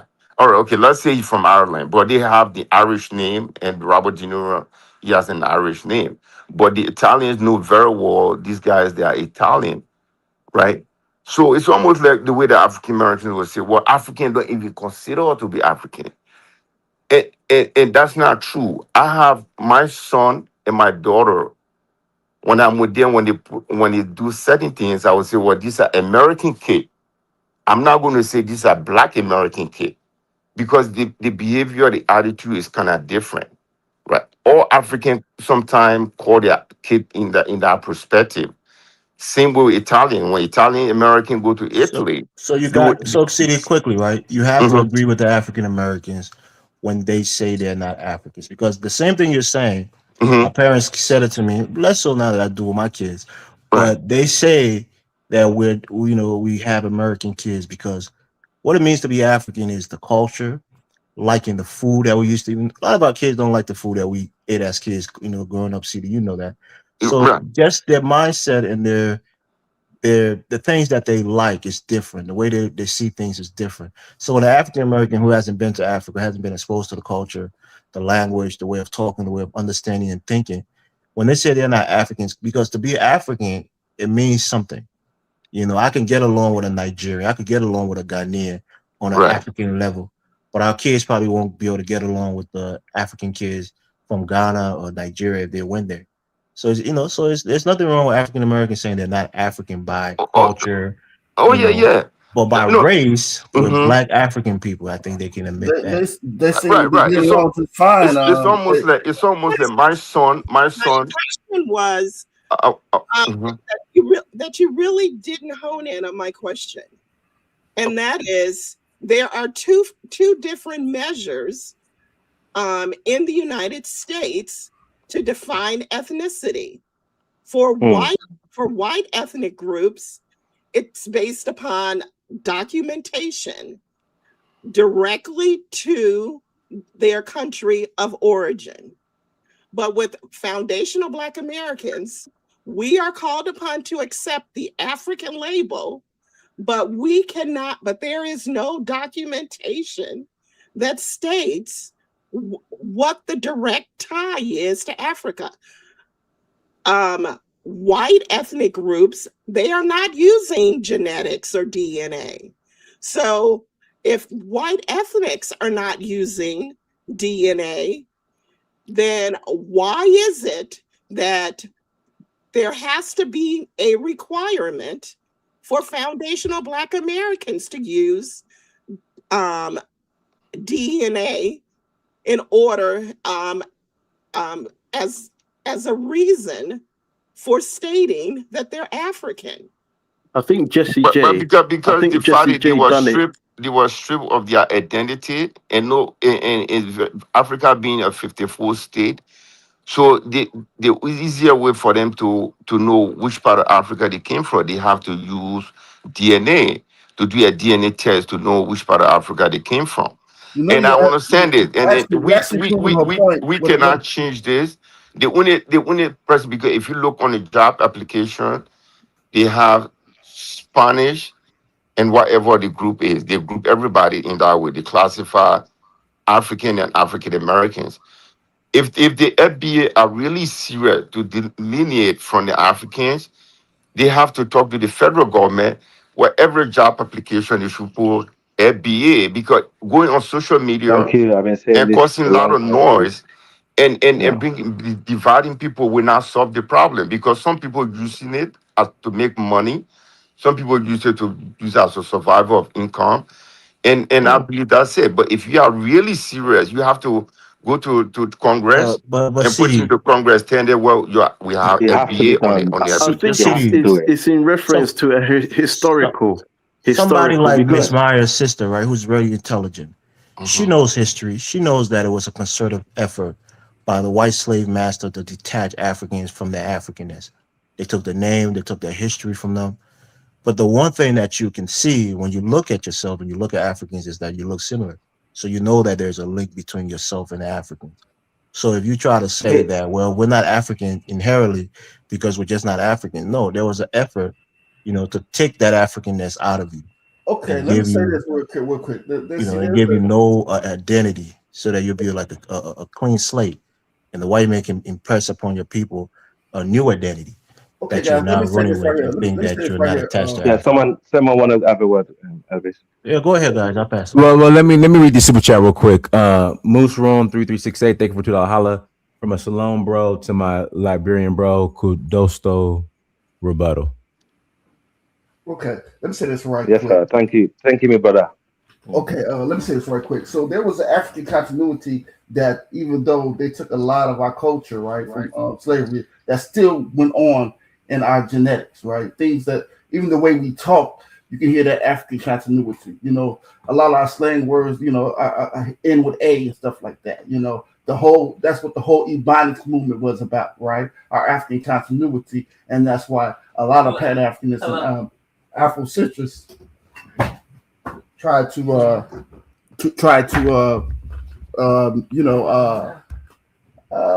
they basically tried to make that a language for us, right?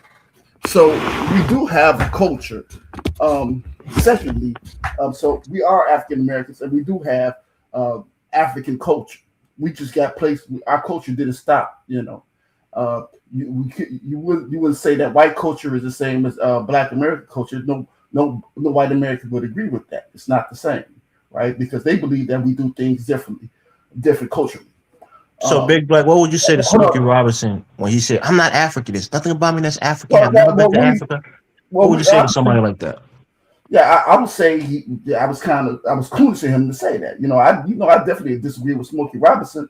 But you see, there's a dynamic too that we don't talk about, right? A lot of people that are of the lighter skin persuasion, they tend more to lean away from Africa, right? So that's a problem within itself. within the colorism spectrum of African Americans, right? One of even if you look at Tariq, one of the guys that Tariq leads upon, Claude Addison, and what was his name? He's real light skinned, right? And he Dr. was Claude Anderson. Yeah, and he was one of the people that Tariq got his ideas from. The whole we're not African and blah blah blah. He got that from Claude Addison. But all the rest of the people that were in his films, if you know, they were Pan-Africanists, right? Everyone from John Henry Clark, Dr. Ben, Francis Chris Wilson, Amos Wilson. Most of the people in his little museum are African Americans. Matter of fact, he could have never got off that FBA movement without the Pan-Africanism that he tried to project in his hidden colors, right? Even though there was some fallacies in it, but there was a lot of Pan-Africanism being shown. You know, he had Dr. Umar in a couple of videos, you know, and we all know Dr. Umar was trying to push Pan-Africanism, whether you don't like him or not.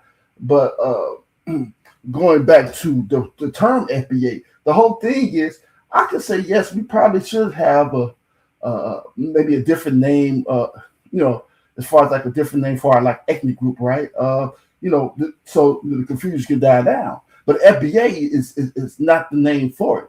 The reason why is because it's tainted. It's tainted full of xenophobia, right? The maker of the name, Tariq Nasheed, right?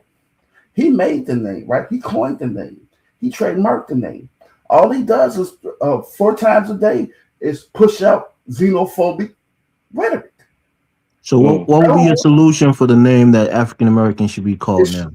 I would say it shouldn't be FBA. Hey, y'all, well, real quick, shout out to CD for the $20 holla via Zelle. Appreciate you, CD. Thank you so much. I would say whatever it would be, it shouldn't be FBA because it's already from the root. It's tainted. It's tainted with xenophobia. No, I hear that. What's your solution? Salon, Freeman. Say what foundation African American anything but FBA, but FBA is tainted. You know I'm saying come up with something, Big Black. Forget the FBA. We get your point. But I think it's a great idea. We think it's a great idea, you know what I'm saying, for you to consolidate yourselves. But, you know, it's interchangeable. But like I said, the FBA name is already riddled with hatred. It's riddled with a whole bunch of xenophobia behind it. When you have a lot of African Americans that wouldn't want to get behind the name FBA. Hey, look, let's be real now. Tariq doesn't have any big players in the Democratic Party, right? Which is a lot of black people in. We talked about the black Congressional Congress, right? They're not going to okay FBA. Let's be real. They're not going to okay the FBA to be used interchangeably with African American. He already made enemies with those folks. The black people that are big in politics, right? In Washington, he made enemies with them. So that name is dead on arrival. It's not going to pass through their hands. So the only thing this name is, the only reason why Tariq handlers have made this name so prevalent in YouTube is to divide and conquer. That's all it is. And it's, we have to say enough is enough and fight against that. Because why would non-white people want to divide and conquer? It's obvious they want to leave somebody in the African world vulnerable where there won't be any help if a society that's dominated by non-black people move in on those. Very true. Very true. Let's be real. So, FBA right now, it's a terrible name to name ourselves because Tariq Nasheed, unfortunately, tainted the name. He tainted it bad, and we should not use the name. Yeah, it's been tainted, isn't it? I mean, I can agree with the lady to say, okay, we need a new name, but FBA is not the name. But I think just want to a name change has to have a political objective. Sorry, the lady. So anytime you want to do a type of a separation, there has to be a political objective, like an outcome that's looking to be reached, a goal that's looking to be reached. What they're saying that here's the thing. I could agree with this, right? there's every black person that comes to America, they're going to be labeled Black American. You know what I'm saying? As far as like, you know, because they're pretty much American and they're black. And I think that's where the confusion comes in. Okay, I can understand that. That's not true anymore. The 2030 census disaggregates the Black community. There's going to be Black American for what people would consider FBA. And then all the Black immigrants, they have to identify by their country of origin, Haitian American. Okay. That was already on the 2020 census. That's the thing. That was already on the 2020 census. Well, if that's the case, is that already in law? Is that already in law? Is that already in law? Or listen? Yeah, for census taking, I saw the 2020 census because I saw it when it came to my crib. So the 2020 census already had on there to choose race.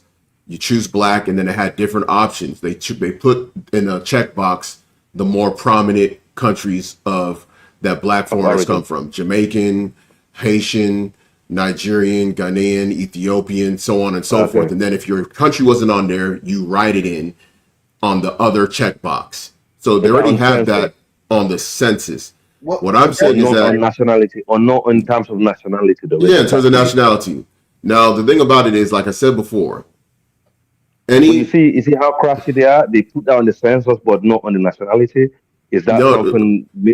This is it's a census thing. They just kind of want to know. They do this with Latinos too, by the way. I mean, when you go check Latino, Hispanic, they took their time to do it on the census, but not on the nationality. No. Listen, agenda on here. There's not a hidden agenda. You have ethnic, and you have ethnicity, and you have race. You have nationality. Now, those. I agree with that. That's not the point. The point is why, if they're happy to do it on the census, why can't they do the same thing on the nationality? So my thing is, my question here is, I don't know what they're going to do with the Black people from Britain, because they've been one of these successful group right now.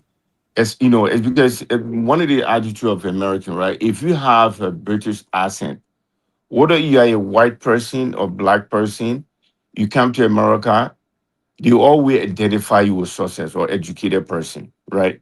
So let us say one of my professors used to say that when you from, all you need to do is to have a British accent and put on your resume that you're from Cambridge.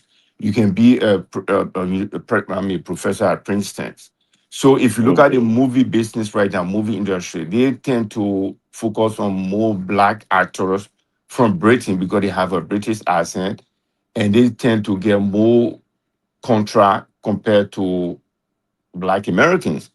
So my thing is, if they're going to do that, are they going to put the Black British as Black British, or because most of the Black British, they have African origin? So I don't know how they're going to handle that anyway. So they would simply put in the other. In Britain, the Black people in Britain are but very successful. Even the kids in school today, the Black African kids are top on all levels when it comes to education. The Black people here are quite resilient, especially the African group. We already had division in the past. We actually worked, on that and actually come together. The Black Caribbeans and the Black Africans, or Black British, were very united in one thing, that we should actually take ourselves out of the mess that we found ourselves in. We've had similar problems, haven't we? We've had similar problems. But we walked away from that and come together, right? So. But let me finish my point. I don't want to be disrespectful. I haven't finished my point, and I'm going to keep it brief. I'm not going to be long-winded. What I'm saying is that anytime a group of people decide to change their name and identity, you have to have a political goal in mind. Is it separation? Is it something that you're trying to get, like a reparations? If the reparations is the reason why someone wanted to separate themselves from other groups so they can have a defined identity that leads towards an objective of receiving reparations, then that would be the reason why they would do it. If reparations is not the reason, and it's something else, such as even something far beyond that, such as separation, then it becomes a different ballgame. So when you look at globally, any group that wants to separate from another section of the country, whether it's, you have Basque separatists in Spain, right? You have the Catalonia region in Spain. Some of those people want to separate from the rest of Spain. You have people in Amazonia in Cameroon. You have the Biafran separatist movement in Nigeria. You have the Kurdish separatist movement in the Middle East. These groups create their own organizations with their own identity framework to say, we are calling ourselves this particular entity because we want to either complete separation. Because I think there is no desire for complete separation, which again, it's going to be impossible to have complete separation in the United States as for Black people. It's just, that'll be hard. It would be even easier in some ways for Mexicans to do it, because if they get China, Russia as an ally, and Mexico decides that they want to go to war with the United States and get back the entire Southwest, that's something that's actually, I'm not saying it's going to happen, but it's a slight probability that could happen, right?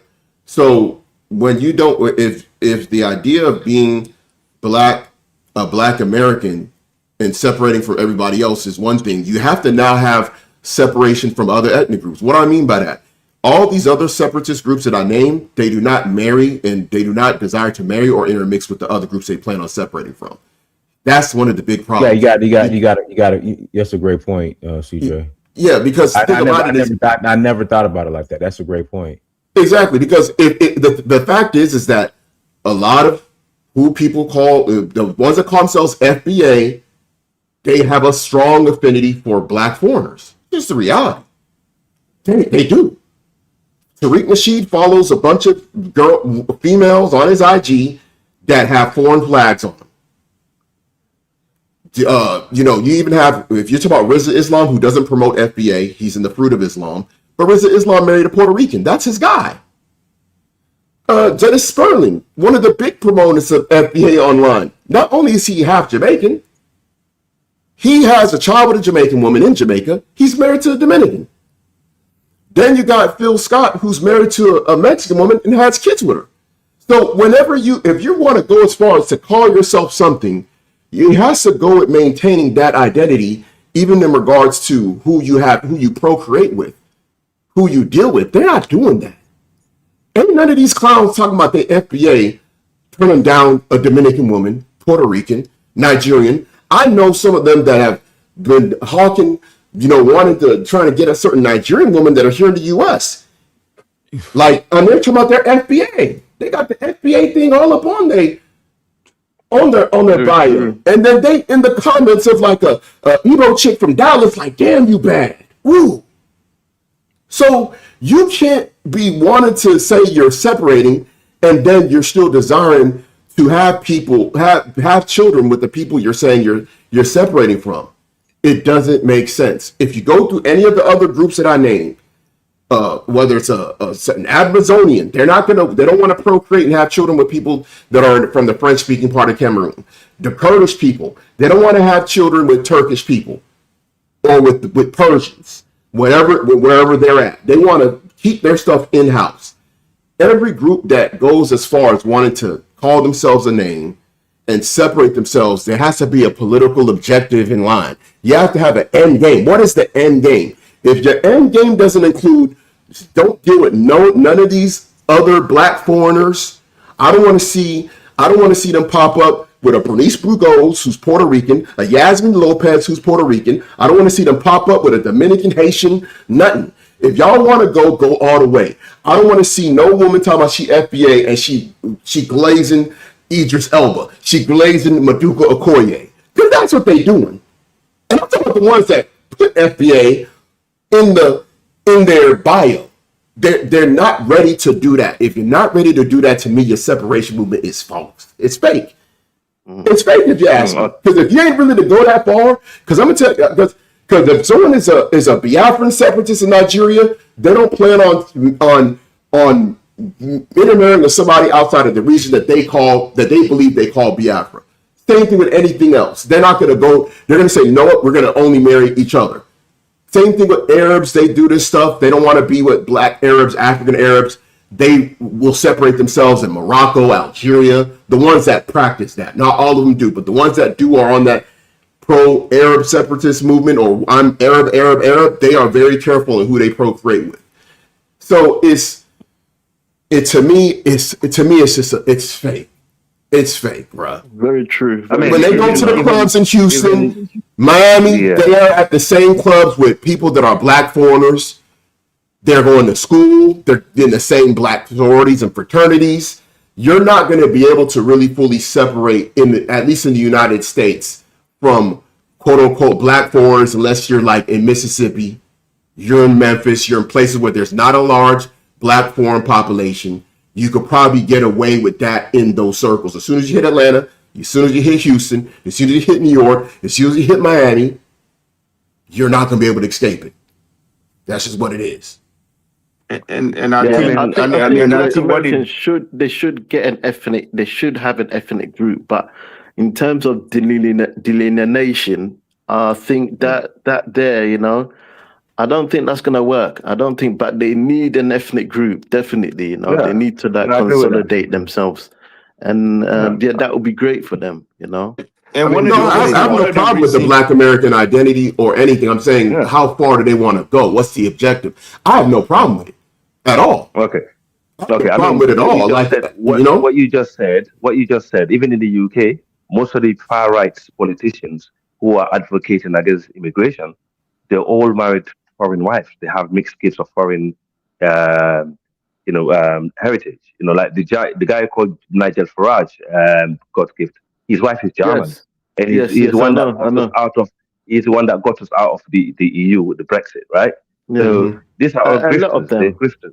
Yeah. So this is the problem, and populism is been rife, on the internet, and it's been going on for years. I would say for the last 15, 20 years, populism is a global thing, and it's just actually got into us, in our communities. That goes all into Africa. Yeah. Yeah. Propaganda It's a and money populism. making thing now. I think, you Yeah. know, people just wanna sponge and, off. and one of the reasons they always give is Africans don't consider to be Africans. I I wasn't born here. Yeah, I'm not American. I have a US passport, of course, but my country of origin is in my passport. But my both kid, my son and my daughter, they were born here. They consider themselves as Americans. But again, their grandmother or the other family member consider them to be Americans. When they do certain things, when I see my son eating with his left hand, I'll tell you, don't eat with your left hand. He said, what's wrong with that? But again, I received a lot of beating for that, right? Even to write with my left hand, right? But African calling my kid, they are not African, they are Americans. They're not going to say they are Black American, but they will say they are Americans. Same apply to other race like Italians. When they go to Italy, they will call them American. They will say they don't have Italian culture. But that doesn't necessarily mean they're saying that they are not African. Yeah, they know they are African of origin, but there are certain things that you do in African culture which doesn't even make sense sometimes. And they think Well, it's some certain thing that when you see my mom sitting and you pass between her and someone else, she'll say, why you can pass around? But it doesn't even yeah. make no sense why they do that, right? But Mm. my See, kid would what not unify us? understand these things, Yeah. right? When they What call them, unify us? these are American kids, but that Yeah. doesn't No, no, mean I they say, agree. oh, African American, they are not African. No, we know they are African of origin. But because I was Mm. born in an African culture and some of the culture that they practice doesn't even make sense. To Yeah. say where you see older people don't pass between them. What have to do with respect? What I need to is to speak to them, right? Or don't Yeah. eat with your left hand, or don't clean If you look So at your, what West you're your saying Africa, bump is with your left behavior hand. I mean, traits, yeah? Behavior I agree. traits I is mean, if you look at, different. yeah, You yeah, know? exactly. If you look at West Africa, we are united in one thing, our Niger Congo language. But genetically, we are different people.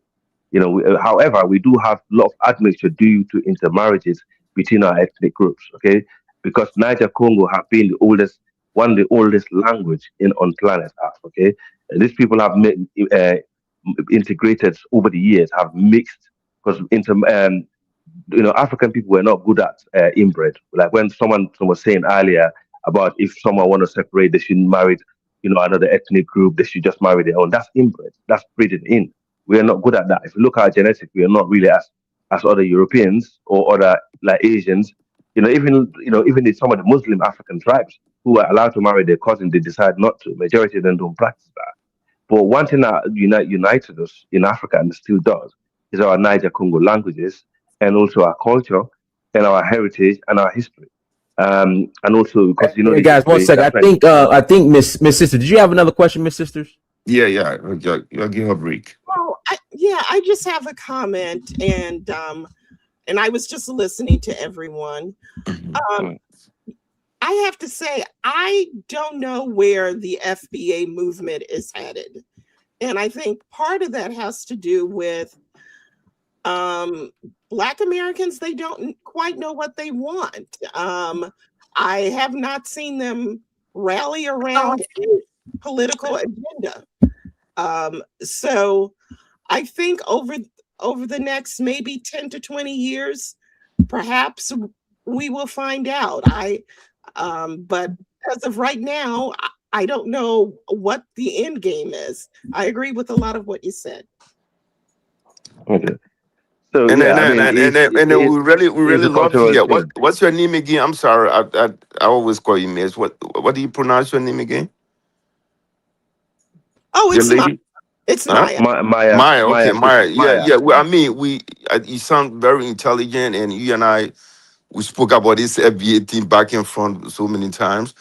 But again, don't fall for it when they say, well, they don't think that we Africans, I mean, as long as you are born in America, African will always think that you have an American, you are American, but they're not going to say you are African American. No, I call my kid, they are American based on certain things that they do, right? When they see older person, instead of them calling them by respectful name, they call them by their name, which is kind of disrespectful to African culture. I don't even know why we do some of these things. But again, it's we classify everybody that was born in America to be an American, right? Italian do the same thing. Every other race do the same thing. As long as you are born in America, he's an American. We call the American kid. But it's not specifically applied to only African Americans. It's applied to anybody that was born in America. But they don't even understand that. Even Agata, I don't know if they Nigerian, then say Agata or Gata. They call their own kid that name. It means that they are American. They don't have their Nigerian culture, you know. So, and the French people, the French African, they call Black American mon cousin. Mon cousin mean in English my cousin, because they have seen some similarities. That's why they call African American cousin. As in a French person, they will tell you that, you know. So Yeah, I like what y'all are saying. I mean, it's like I said before, you have to have an end game with the identity thing. It has to have an end game. Even if someone is saying that they want to, get reparations, me myself just understanding history, understanding how, the white man works, he ain't giving it. But if that's the objective and you want to keep that open as a possibility and say he may one day do it, then you can create a group and separate and say, hey, the people that came from the Caribbean and from Africa, they can't have this, and these are the stipulations. You have to have at least one you have to have at least one person on your census that's connected to the 1870 census. Cool. You have some kind of framework that you're working with, but the framework is so dynamic. No one knows who's FBA whenever it gets to their parentage, because Wes Moore, he gets kicked out because his mom is Caribbean, but Nipsey Hussle's added in even though his dad is Eritrean. And then now it doesn't become even a lineage. It doesn't become even an ethnic group. It becomes really a club. And clubs have criteria for membership. And it looks like whoever Tariq says is part of the club is part of the club. And they've had this problem because even with the Drake situation, with his beef with Kendrick, Tariq drew a line in the sand and said Drake is not FBA because he was born in Canada. He was born and raised in Canada, even though his dad is from Memphis, even though his dad and his uncle contributed to black music in America, documented. Sly and the Family Stones, his own uncle, his dad's brother, was part of Fly and the Family Stones. So it's one of these things where it's just like now you just threw a whole, you threw somebody away because you don't think he's cool enough to represent your brand. So now Drake, he can't be FBA because he was born in Canada, born and raised in Canada. But Kyrie Irving, who was born and spent part of his life in Australia, he's FBA because he's cool enough for us. So this is moving. It's just this moving identity. Identities are not meant to be that dynamic and changeable. They need to have a actual system of what they say is FBA. But again, if they're not willing to stop procreating with black foreigners, then you lose it off the rip. Because even the guys that is promoting it, Phil Scott, his kid is part Mexican. Now you got an anchor baby tethered that can be called anchor baby all day by somebody who doesn't like him in the FBA group. Then you got guys like Dennis Sperling, who has a Dominican wife and he has a child with a Jamaican. Those children grow up. Now they're subject to being called tether, non-FBA, and these guys are the same ones promoting this stuff. Just let you know that even their movement has a dead end in their own families. Even in their own family line, they're killing what they could perceive to be FBA. But, this is how some people are. And people, they don't want to think and about what they want. And at the end, like I said, like the sister said, what is the end game for quote unquote Black Americans as a whole? What's the end game for Black people generally? That's a discussion I know Dynas has. But even here politically, what is the end game? Because America is going to go to World War III. The economy is tightening up. Black families across the board in America are not as unified. Even second generation foreign families are, have some troubles too. And then you have the issue with, AI. You have the issue with government shrinking. You see 300-something thousand Black women lost jobs. What are their sons and daughters going to have? So it gets very complicated when everything just turns into this confusion. When you have this much confusion, you can have the rise of the likes of a Tariq Nasheed who thrive on chaos. Those Very guys true. can thrive on a chaotic environment because there's no set vision, there's no set objective, there's no set goal, there is no end game. So you get these vultures, you get these people who just feed on the misery of the people. They feed on it. And this happens with Black people globally. Except for places like Burkina Faso, but in most places where there's Black people, there's a level of this confusion and people at the very top feeding on the misery of our people. And this is the reason why you see the condition that we're in as a people.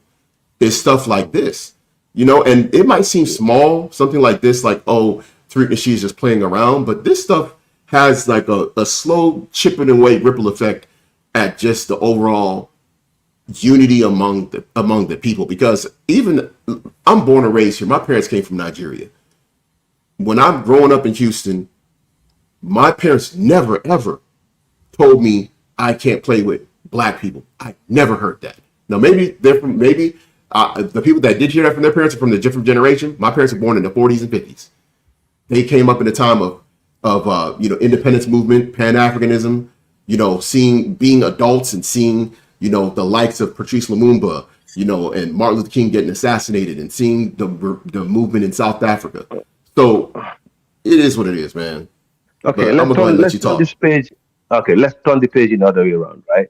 What would you say about, not all Nigerians, some Nigerians who will notice their pattern of behavior that migrate to the West, who are working to undermine the local Black people who have been there longer than them, who have actually struggled to find, freedom and actually seek for equality for the entire Black nation. But then you have some of them who are very individualistic and very selfish and to some point very tribalistic, and their mindset is been ingrained in them, Very true. which is very destructive to the entire Black race, who come here and seek power. When they acquire that power, they continue with the same agenda, aka example Kemi Badenoch in the UK. Yeah. Okay, I mean, she is I the know exactly what most you're talking about. dangerous at the moment. People don't talk about this woman.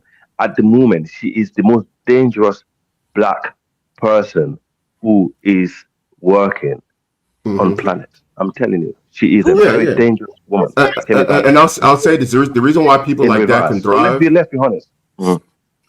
I'm being honest about this. Like, the reason why people like that can thrive, because whenever you have to rely, when you have motivations, you have Maslow's hierarchy of needs, your things that you need, and then your wants. When people look at a system that's being controlled by, the white elite, and that system, they want to access certain things in that system. That system will require a group of people that are not part of that system, an out group, a minority group, however you want to call it, that if you want to get access to these things, you need to be willing to throw another black person under the bus to access these things. It's the same thing when you look at like a Jay-Z with the whole NFL thing that he did, how he threw Colin Yeah, they Kaepernick kick under the the ladder. bus. They kick the ladder as a client. Yeah. Yeah, they kick Yeah. the ladder. I So, understand that. They kick the ladder as a so client. and But black people point do is, this globally. Not all black people, yeah, but the people that are in that level, they play in that game. Go ahead. yeah. Peace. So I mean, not well. We have had loads of politicians in the UK, right, from different from different nationalities. But we notice the trend of those who behave certain ways. Okay, so we know black people do it, but we're talking about the amount and the. I don't want to generalize Nigerian people because they're not all the same. Not all Africans are the same. Not all FBA are the same. People are generalized in general. They're low IQ. What I'm saying is a trend I noticed. Okay, and it's a very dangerous precedent because in the UK we had similar politician who was to the South Asian Indian prime minister. She was doing what Kemi is doing. She was doing the bidding for the white supremacists. Okay, she was Correct. actually doing the bidding, and he managed to get there as a prime minister, not by elected but also by selected. Okay, and what happened? They went after the Indians as soon as she left power. He left power. They went after the Indians. Correct. So what she's doing now is not just dangerous now, but it's when she leave that opposition, they'll be like, oh, hang on a minute, that black woman of color was doing it and saying it, and what's wrong with that? If she can say it, why can't I not say it? She Correct. done it. This is very dangerous. I mean, it's about time we call it out also of people of African descent. I think I am on both sides of this. We have to be fair. What I think our power, because we don't have power. This is a big problem. We don't have power, and we don't know how to seek power, and it's a big problem of black people. We don't learn from the other group of people who are minority, who actually know how to seek and acquire power. We don't learn from these people. Instead of us learning from them and work with them and basically, apply that globally, we basically try and castigate them, minimize them, trying to make them look like they're this and that. But there's a knowledge into this. You have to be very strategic. And you cannot just have power like that. Power is not given, bro. It's not given. And black people are always going to be workers and entertainers as long as we carry on, thinking like the way we do. And we're too divided, man. Too much, too much division. Too much. The problem is with us Too is much. our integrity. We've got poor integrity. I just got here. And we need to work on integrity. But I would love to see Black Americans, come together and form another group, form another ethnic, come underneath a different type of name. That would be, I think that would be a great thing for them, But in terms of obviously cutting yourself from the continent and other black people, I don't think that's a good idea, because you need to be able to reach out and work with other black people, you know what I'm saying?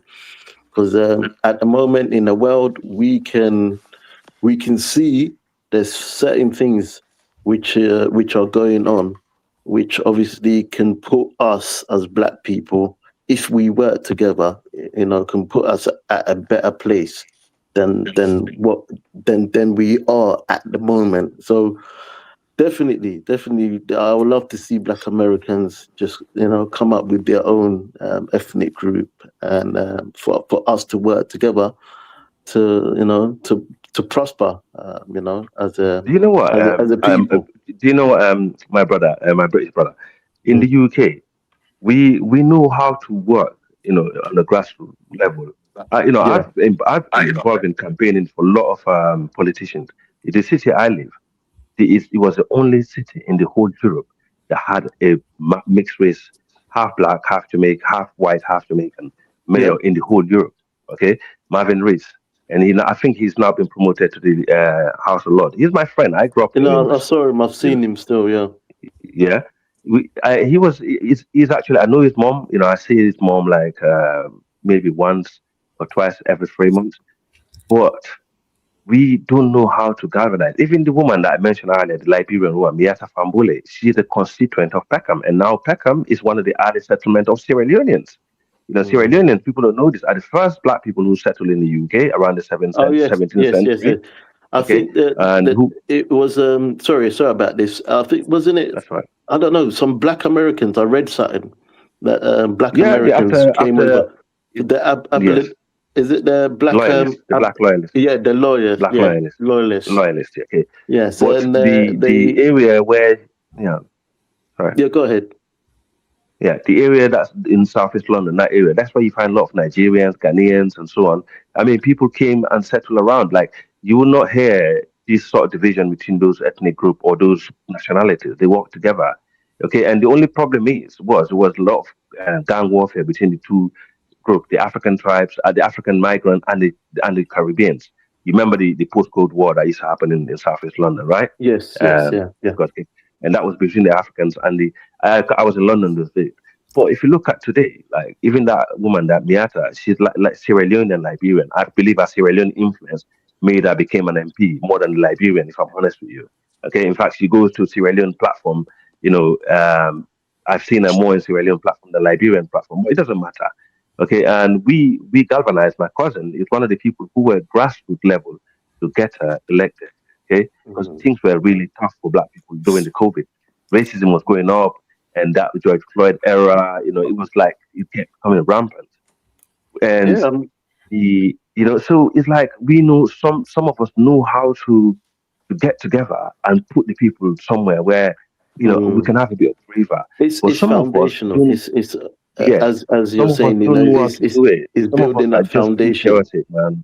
Some of us are too chaotic. Yeah, it's the backbone, and it starts locally, with the local community, So if you've got like a structure, like a good foundation where youth and where young people can rise up and go into politics, then they've got like a good backbone, you know what I'm saying? But what's happening right now is that we've got like individualistic like mindsets and individualistic like progression where there's the foundation, they're not coming from like a black foundation. Do you understand?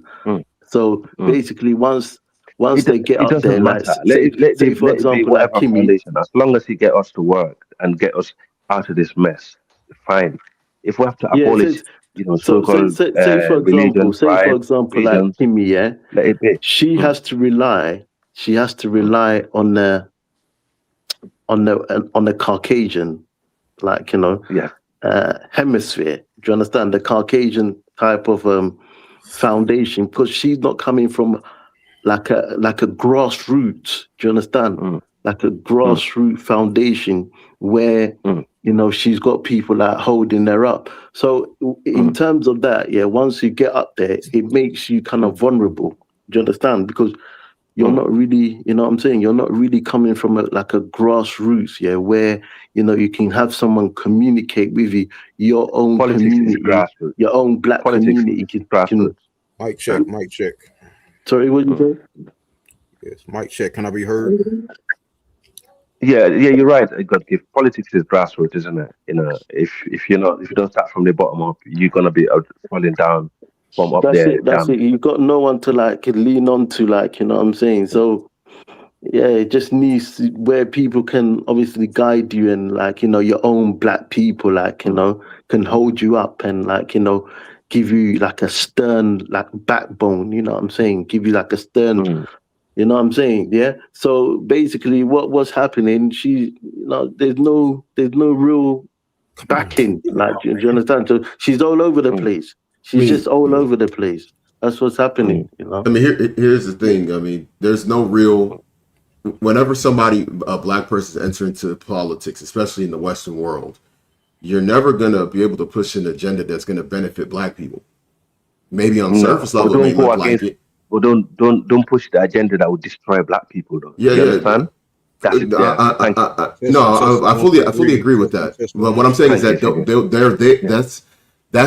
that's the opportunity that these individuals seek within these Right. systems, where they'll choose to be, play the conservative side or the liberal side, whatever they're at in the Western world, to basically, because a lot of these people, they're more power hungry they're more hungry for power to, be over people than they are for to fix things or to fix an issue Make it work. with people. Yeah. Yeah. So, and the thing about it is, we have to understand that in the world that we're currently in, the world is shifting away from black people needs being met. I mean, we were talking about from the point of the majority of the food supply, the fertilizer is coming from outside of Africa. All they got to do is shut that tap off. The food supply is down. They prevent a lot of countries in Africa between having trade amongst each other. They only want African countries to have basically, a place for natural resources and extraction for multinational companies. And as these things get tighter, you're going to see more of these Judases rise up. Dinas, are you there? More of these Judases No, I agree. will That makes rise a lot. up as things get tighter. And we see this everywhere where you see black guy, people at. let Pharaoh speak. Oh, go ahead. My Yes, bad. peace. Yeah. I just got here. I want to touch in on the subject. And brothers, please, when someone new arrive on the panel, like try not to be selfish and let somebody else talk. Because I know some of you brothers can be Sorry, we long-winded. didn't notice you was there. I Yeah, apologize. Okay. We didn't yeah, notice, my brother. yeah. I want to touch on the subject now. When it comes to saying Africans cannot grow beards and cannot grow long hair. That is silly. Just about any man, any race of man can grow a beard and grow long hair, and I don't see anything special about want to grow a beard because I don't I don't like to grow beards. I shave my beard. I like to stay clean shaven because I see beards are very unsanitary. It's unclean, and it makes you look like a caveman. That's why I don't. So if a man can't grow a beard, then hey, that's good. That's a good thing because he don't have to worry about shaving it. So yeah, so I see that as a good thing. I wish I wasn't able to grow a beard. Yeah, that way I wouldn't have to worry about shaving it. But yeah, I shave my beard and I pride myself on being clean shaven because I do I am in the ancient Egyptian culture, and the pharaohs and the ancient Egyptians they kept themselves clean shaven, and it was seen as a thing of being civilized, and sanitary, but and these Hebrews they grow beards because they feel like it is their culture, but just because you can grow a beard also does not make you a Hebrew. You have other races who are not even Hebrew or not Israelite can also grow beards. But I don't. I wouldn't recommend it. I would say shave your beard if you want to be seen as clean and civilized. But that's the route I go. But and I feel good after shaving my beard. So that's a good thing. If you can't grow a beard. And and when it comes to this Atlantic slave trade, okay, and FBA, people, when history speaks of those people being taken from Africa and being brought to America, guess who fits that description? Okay, Black Americans, you fit that description. You were those slaves brought over here. If you walk around with dark skin and kinky hair, yes, that is 10 times out of 10. That is you. You are the direct descendants of those people taken from Africa and brought over here as slaves. Okay, you're not the Native Americans. You're not none of that. Okay, you're yeah. So stop trying to steal their identity and their culture, because I'm telling you right now, that has nothing to do with you. And they don't and if you do, if you are a black Native American, it is because Africans mix with those Native Americans with the straight hair. Okay, Africans from Africa mix with, but that does not mean that the people who are already over here were dark skinned and woolly hair or kinky hair. Okay, so that's a historical fact. You just need to stick to the original historical histories and fact. And concerning this word Negro, okay, a lot of people they have their own opinions about it. You know, some say that the white man made it up, and it is a derogatory term. No, it is not. Okay, you have to. That's why you have to be a historian and know the origins and etymologies of this word. They called us Negro because it derived from an even older word, Negrite, who was the people were known as Ethiopians. So it goes all the way back than the slave trade, and that is why they called us Negroes, because it connects to an ancient people over 2,000 years ago. And I believe the reason for this these groups trying to disconnect us from Africa is being instigated by the white man, because we know that the white man has always had a fascination and an obsession with Africa, because he always wanted to disconnect us from Africa and put himself in Africa, because he has a fascination and an obsession with ancient Egypt or Kemet. Okay, and I feel like if it wasn't for ancient Egypt, the white man, he probably wouldn't give a damn about Africa. You know, but you see it all through the movies, Ten Commandments. You know, and he wants to replace us so bad, and that's why he's I believe that he's funding these groups to disconnect us from Africa, so he can take us out, the picture of our power and greatness. Okay, and that's what's going on. You know, we see it all through the movies. You know, he has a fascination for Egypt. They're always in Egypt digging up the pyramids, digging up the bones, and putting it on their fake History Channel documentaries. Yeah, and he's trying to steal that away from us, and he knows like terms like Negro, African, all that connects us to Africa and ancient Egypt and Nile Valley civilization, and he wants to strip that away from us, because if we look into that, we go that route, then we're going to discover the truth of who we are. So yeah, let's change the title. Yeah, let's change to FBA or ABO, Native American, or even North African. But like even before all this, during the time of the Ghana Empire, Mali Empire, we were known as our land was called Sudan, and they don't even want us to know that we was connected to the people of Sudan during the time of the Ghana, Mali, and Timbuktu Empire. That's why those empires are called the empires of the Western Sudan, and that's why he wants to lie about that, and that's why in the translation of these histories, they'll change Sudan into Negro, or try to change the translation so you won't know the no, but in Arabic it means black. The land Sudan means the land al Sudan, the land of the blacks.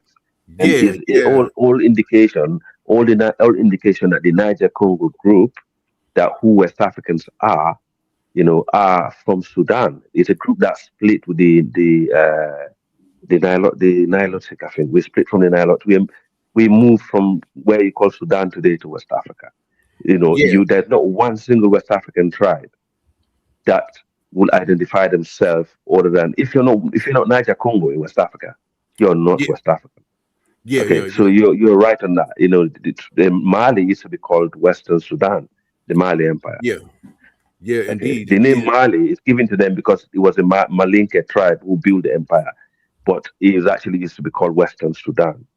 Yeah, and Well, like but for someone to even say that Africans don't grow hair, why would you want to listen Didi, to come on, we someone know like that that? our ethnic Right. group, the Pula and Mandingo people grow more hair I than anybody else. yeah, I grow hair. I have beard. I have hair. Dennis, he and I met on the flight to Nairobi. But my youngest brother, he lost all his hair. Right. We all moved from the same mom, from the same dad. But I grow hair. I have to cut my hair almost every other week. Every 2 weeks, I have to go to the barber shop. I have to cut down my beard. So with a smart person that have learned, went to school and learned science will even say something like that. Only an illiterate, uneducated person will ever make such a statement. It makes no sense. Why would you want to listen to someone like that? To the level of even mentioning that this person cannot grow hair. You know. Yeah, I mean, look at the people in in East You Africa. know. The Oromo, the Habishas, the Afar. They all grow long hair. And they are Africans. So it's silly. The only group It's that came silly to to West say. Africa later on are the Afro-Asiatic. They came there later on.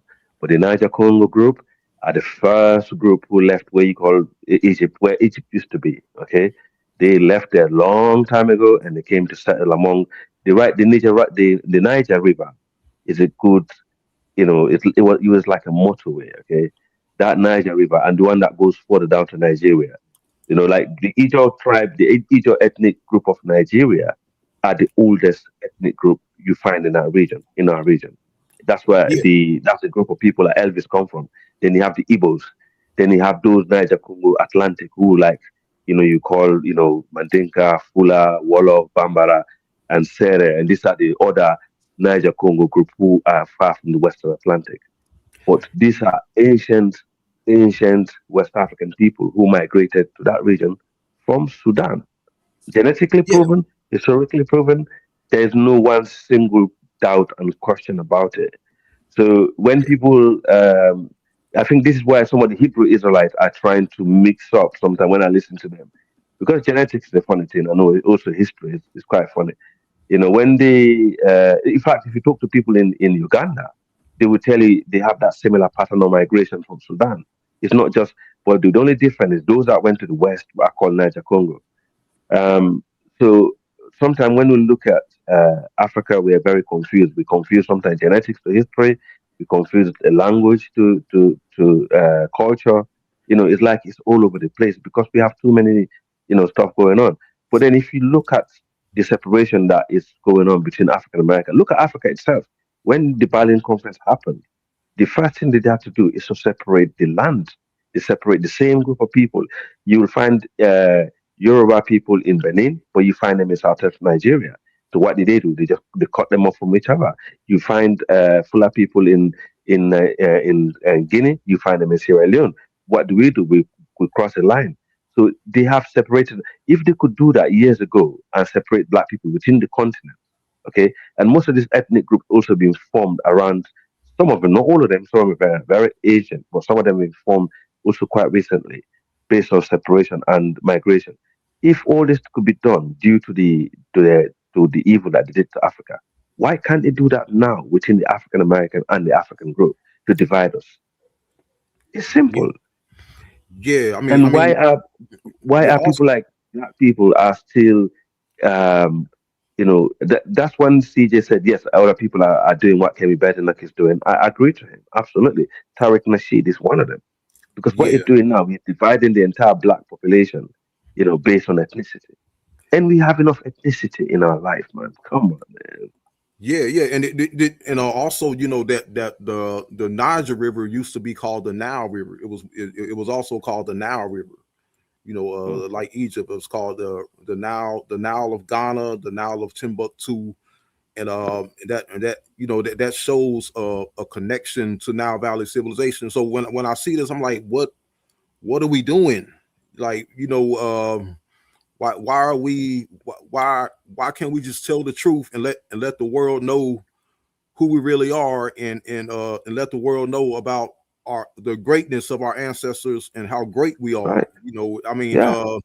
Yeah, I mean, because it's not being taught. Like people actually believe that we are these cursed, primitive people that the white man lied about, and that the white man said who we were, and we're not. You know, and I think like if we just let the world know of our greatness, and because they have to know, because they really don't know. They have to know Yeah. about the Have you greatness also of heard our about people. the sorry to interrupt you? Have you also heard about the ghost human in of West Africa, the Denisovan, the ghost human? Have you heard about that? This is a genetically proven fact. Most, in fact, all of us have that in us, and I believe that's what makes us very uniquely different to other African I've and heard other Yeah, of that. races. Yeah, I've heard of it. yes. I think I believe that's what make West African descent are very fast people. If you notice, we're the most athletic people in the world, and we're very fast.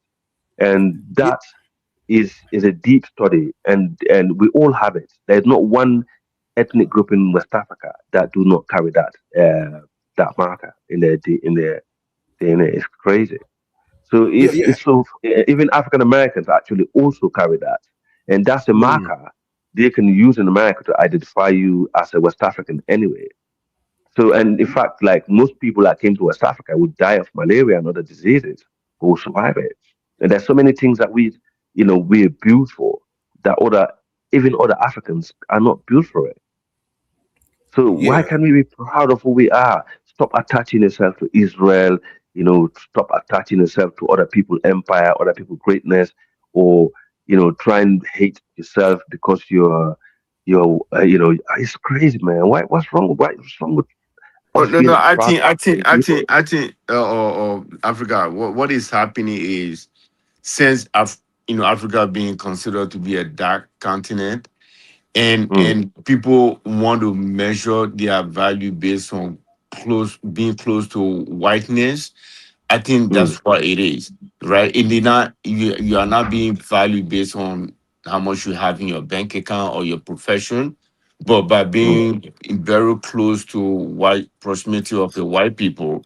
I think that's mm, why most of them don't want to identify themselves with Africa. But the problem mm. is they don't travel. They haven't seen how Africa look like, right? You Yeah, you visiting village of Nigeria doesn't mean that you have seen all part of Africa. So the only mm, value they can show is to be closer to whiteness. I think mm. that's why it is. Keeping a Yeah, distance away from Africa.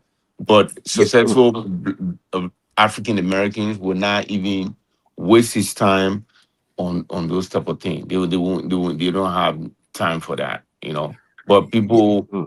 that are somehow, I think, struggling, that haven't found their feet yet, want to be closer to white person so they can have some value in the society, and they think that's how they can gain their value, not Mm. about what they have achieved. yeah. That's interesting that you mentioned that Africa. About the fast. Have you ever heard of the people known as the Ethiopian troglodytes who live south of the Garamantes? No, I don't know a lot about Ethiopia. Yeah, I yeah, just yeah, know yeah. a lot about West Yeah, Africa. yeah, yeah. They were people spoken of in Herodotus, the histories. Yeah, the first historian Herodotus, he spoke of a people dwelling south of the Garamantes, which is south of Libya and the Fazan, and south of Algeria to south of the Sahara Desert. He called Okay. them the Ethiopian troglodytes, and he said they ran faster. They ran faster than horses. Yeah, so That's it's describing West Africans, yeah? yeah, Yeah, yeah, and West that's Africans, yeah. yeah, and Yeah, that's West Africa. That's not East Africa.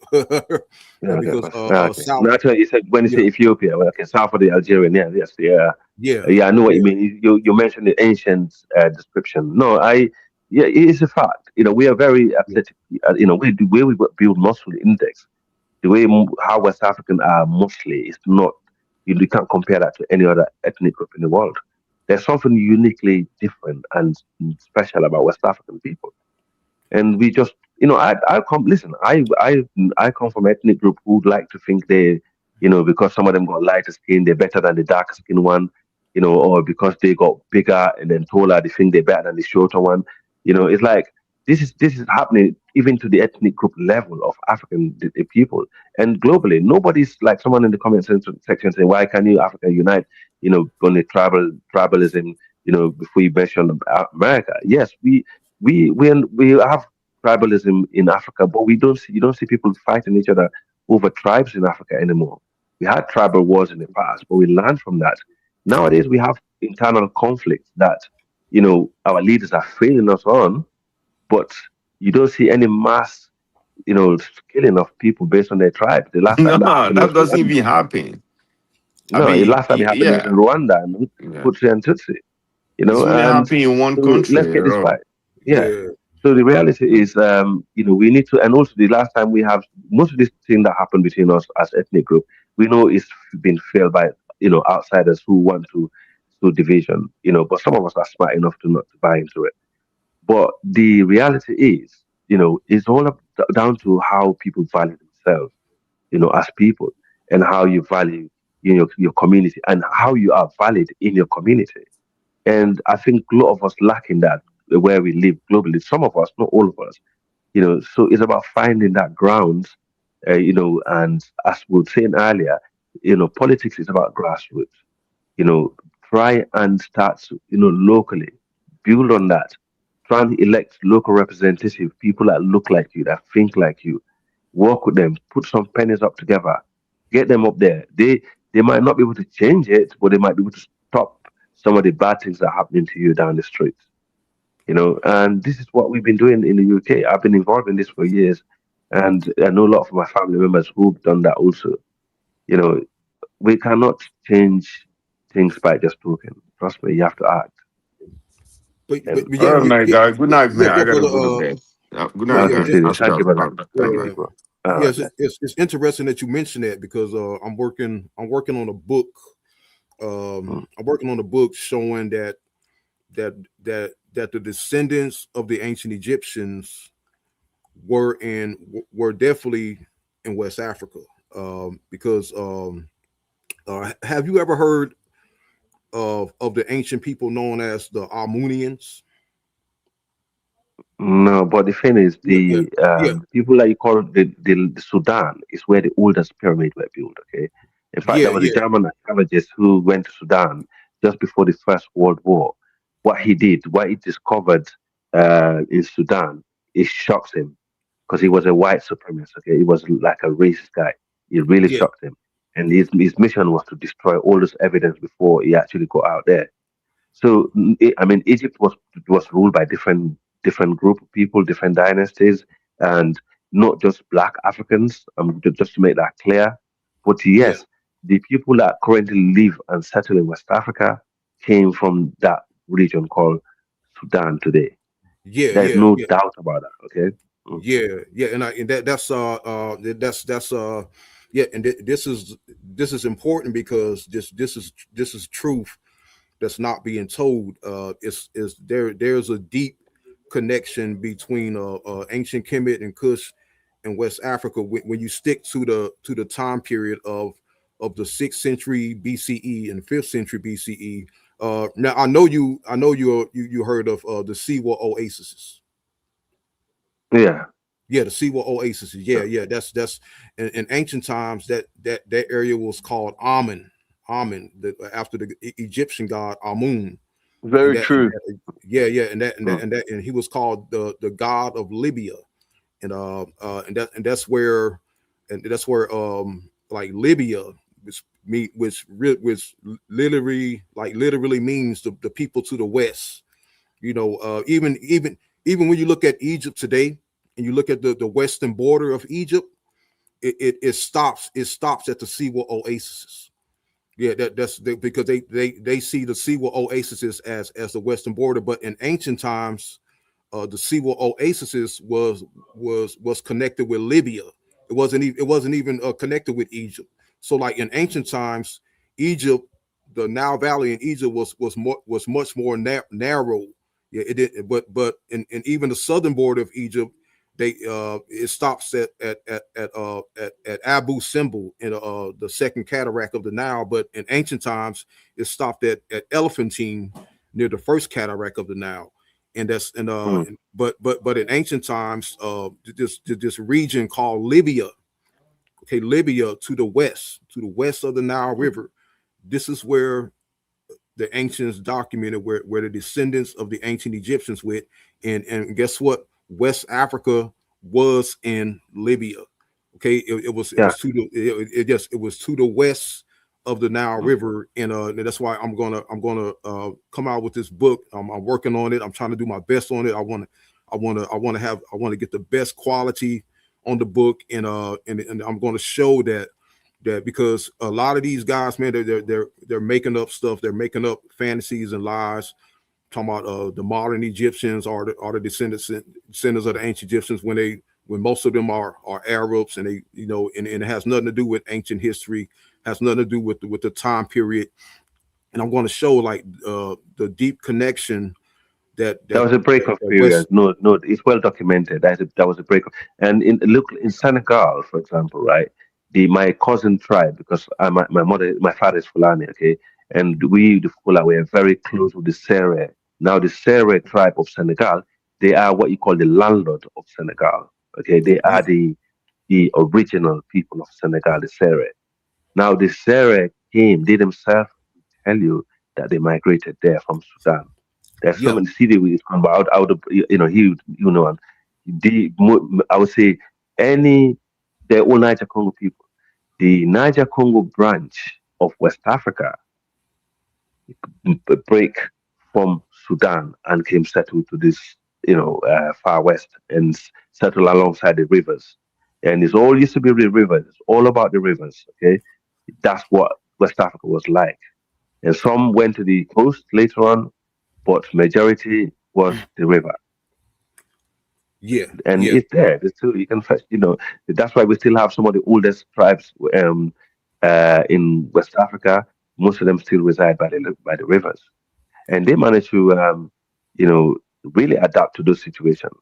If you, for example, even now in Africa, right? If you come from the cities, yeah, you don't have a strong immune system, boy. You go visit family members in the village. If that village is a settlement alongside the rivers. If you don't have a strong immune system, boy, you're not coming back because you're gonna catch some disease over there. You're gonna be dead. Yeah. Okay, so it's like these people that been living in those areas. They've been there for centuries. We definitely we have connection to the land called Sudan, and Sudan used to be part of Egypt. Yeah. It used to be part of Egypt. Definitely. Like it wasn't Egypt wasn't all ruled by dark skinned people. There was time that Egypt was ruled by the lighter skinned people also. And also Africa wasn't all dark skinned people. People need to get this clear. There used to be a lot of brown skinned people, okay, in the continents. There are brown skin and dark skin. So if to think Africa, because we're black people, all Africans, who are native to Africa, we're dark skin, it's just a myth. We're brown skin, we came from different shades. It all depends on the area in Africa that you really lived in, or your group of people lived in, based on the climate. Definitely. That's why I'm going to reveal in my book that that the Nile before it was called the Nile of Timbuktu, the Nile of Ghana, it was also called the Nile of Libya. Okay, and that's. I mean, the name Niger River was given by whites. Person that named the name Nigeria, right? So nigger land or whatever. I don't know why they call it. Sorry, diners. You know what I'm trying to describe. Yeah. So so it wasn't the real original name. River Niger. Yeah. And I'm going to show that it was called the Nile because that's not out of coincidence. It was called the Nile because the Egyptians they were the ones who discovered it and they settled there. And but that's information that I'm going to reveal in my book.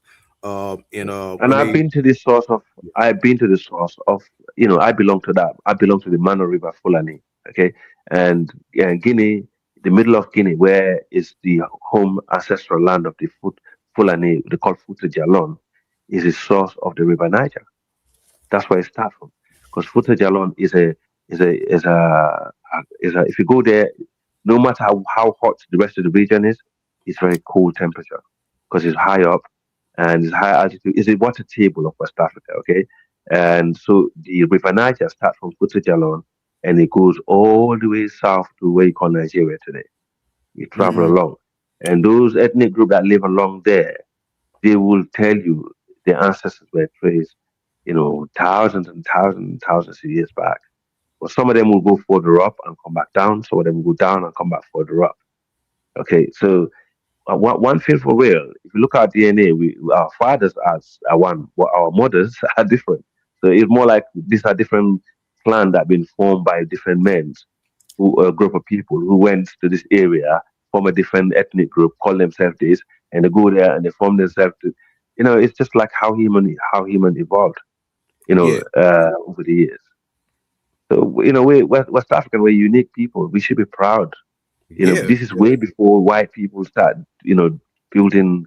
I mean, if you look at Europe, the only civilization that Europeans can boast of to say this is a structure, that we have in Europe to say, wow, this is what we had, is actually Stonehenge.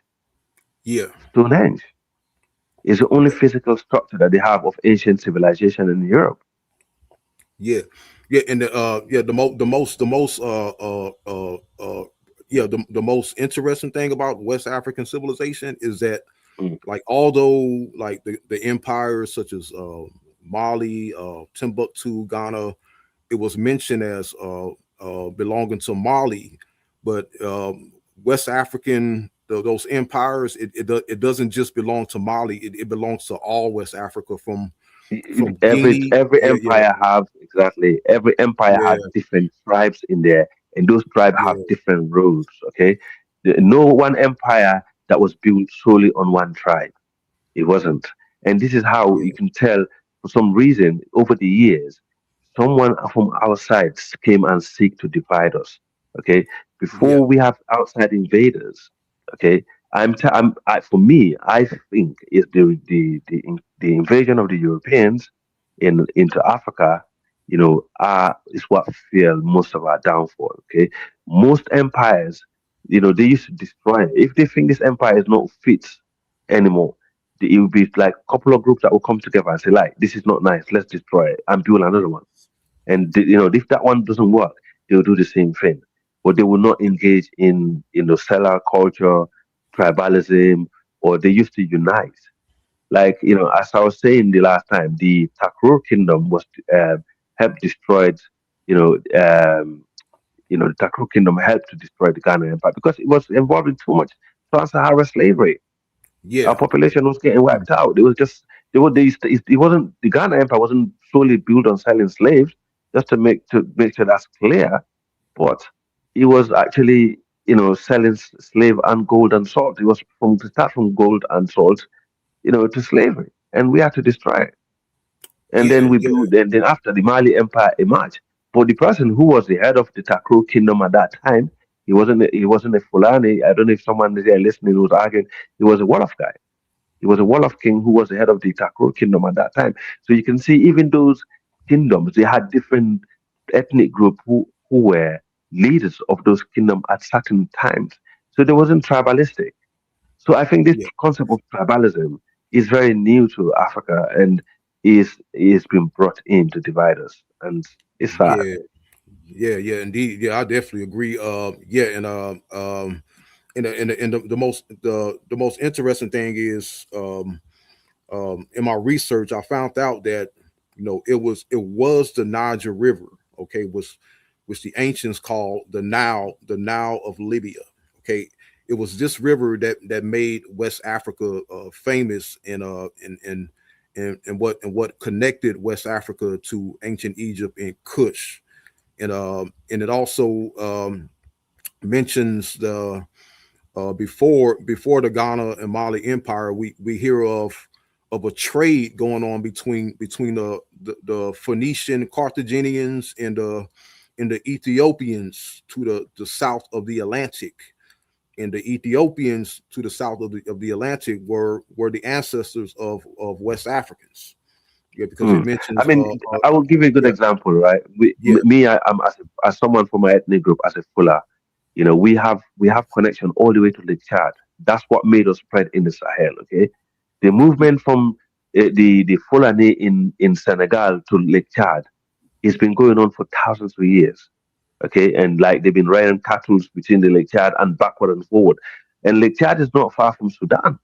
So that obviously will tell you something, right?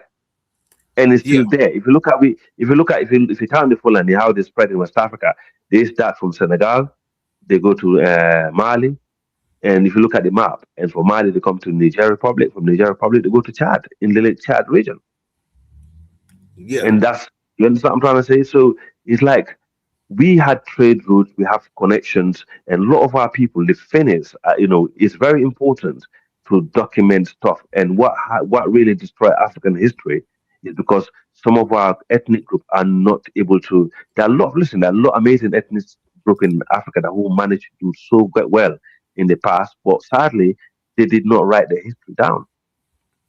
yeah, And this yeah, is the downfall of they did not write it down. By not doing that, you made someone else write your history for you.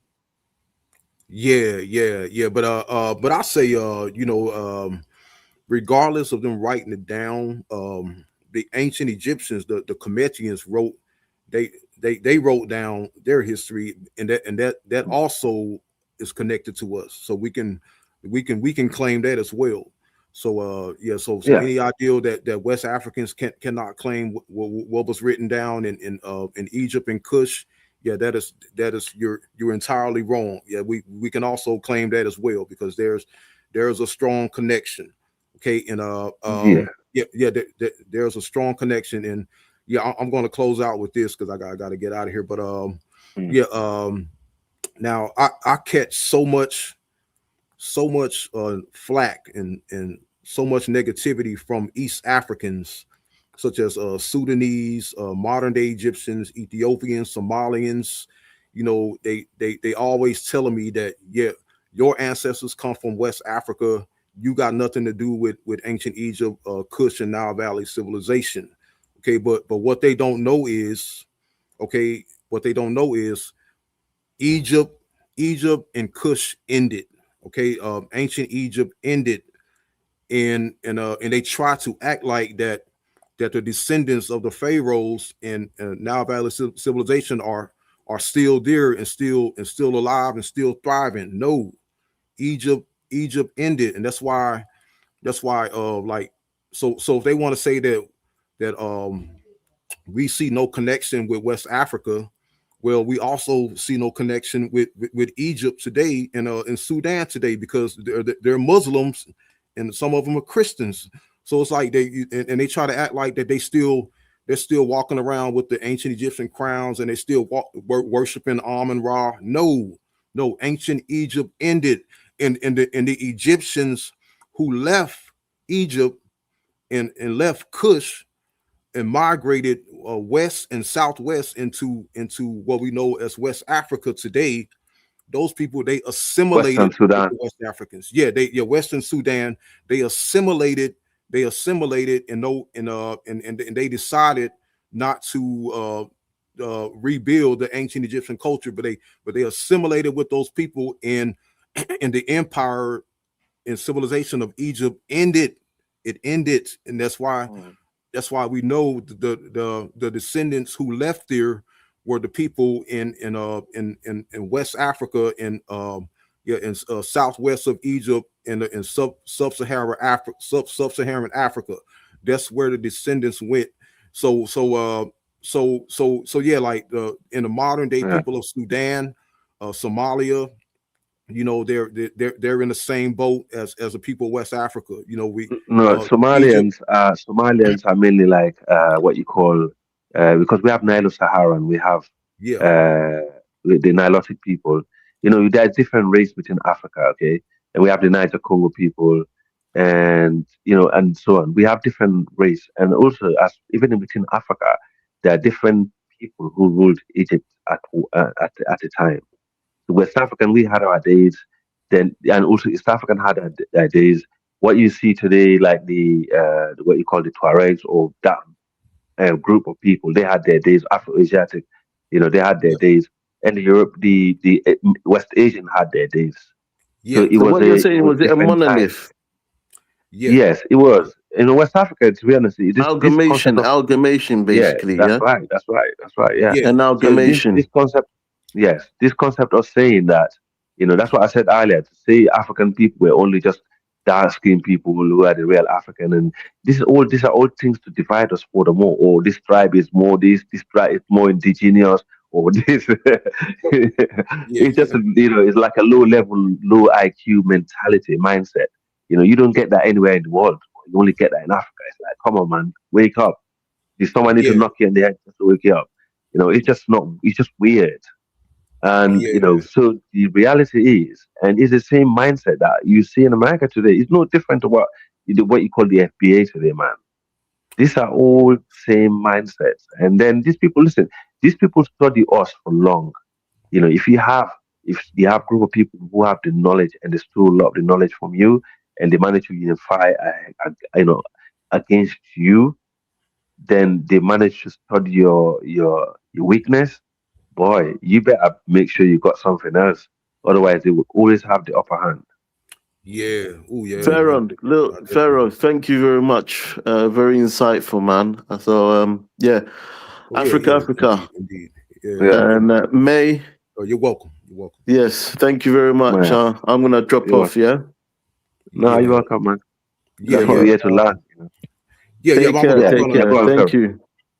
Yeah, yeah. Yeah, I'm yeah, gonna go on, close out sir. as well. But yeah, I just want Yeah. to let you know that I'm writing a book, and I'm going to show in my book that that the ancient writers said that the Egyptians migrated amongst the Libyans and amongst the Ethiopians, but in another section they don't call them Egyptian Libyans or Egyptian Ethiopians. They just call them Libyans and Ethiopians.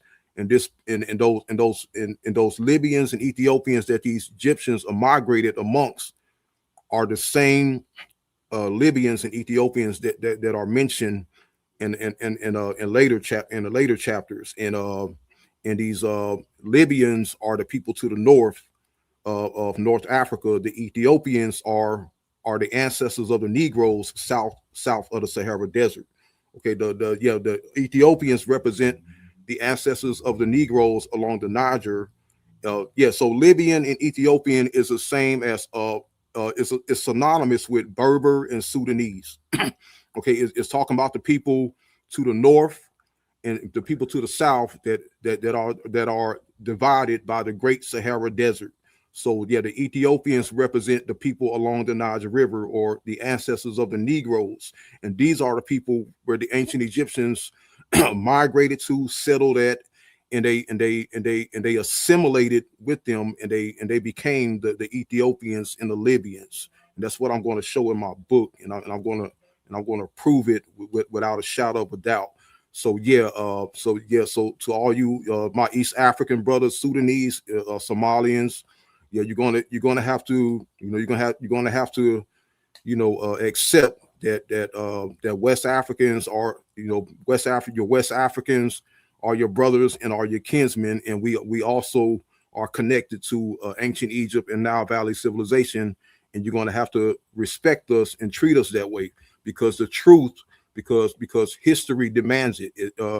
History, now we don't need your authority as a historian. I don't need your authority, my East African brothers and sisters, because I get my authority is coming from history, real history. So I will educate you on what the real history says about our true connection to ancient Egypt and Nile Valley civilization.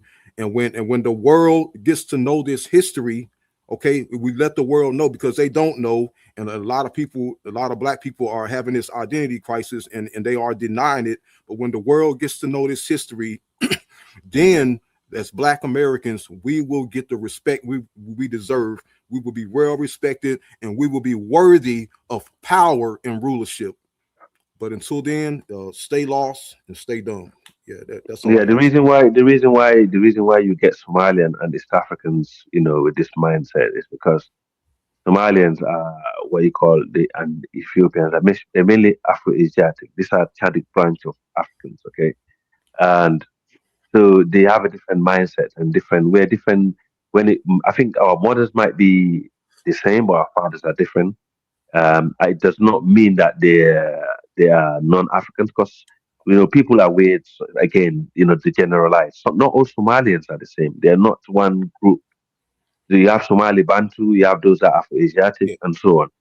And so, but the Somalis who are more Afro-Asiatic, their mindset are like some of the, they have, I don't know, they think they've been fooled to think that they're better than the other African people and they know better. Okay, Yeah. but the reality is far from it. Because if you look at Africa in general, if you look at Somali empires in the where they call them, where the land is today, uh, what empires did they have in Yeah. Somalia? Yeah. Yeah. What Yeah. the only thing that they've been colonized by the Arabs, just like some of us. We was Yeah. taken over by the Tuaregs. Who came down, but the Tuaregs. That we can have a different topic about the Tuaregs. To me, I think they're Africans. We mix with other people, but well, they actually got taken out by the foreigners themselves directly Yeah. and heavily influenced, and they've still been controlled by those. So they feel like they're better for some faults.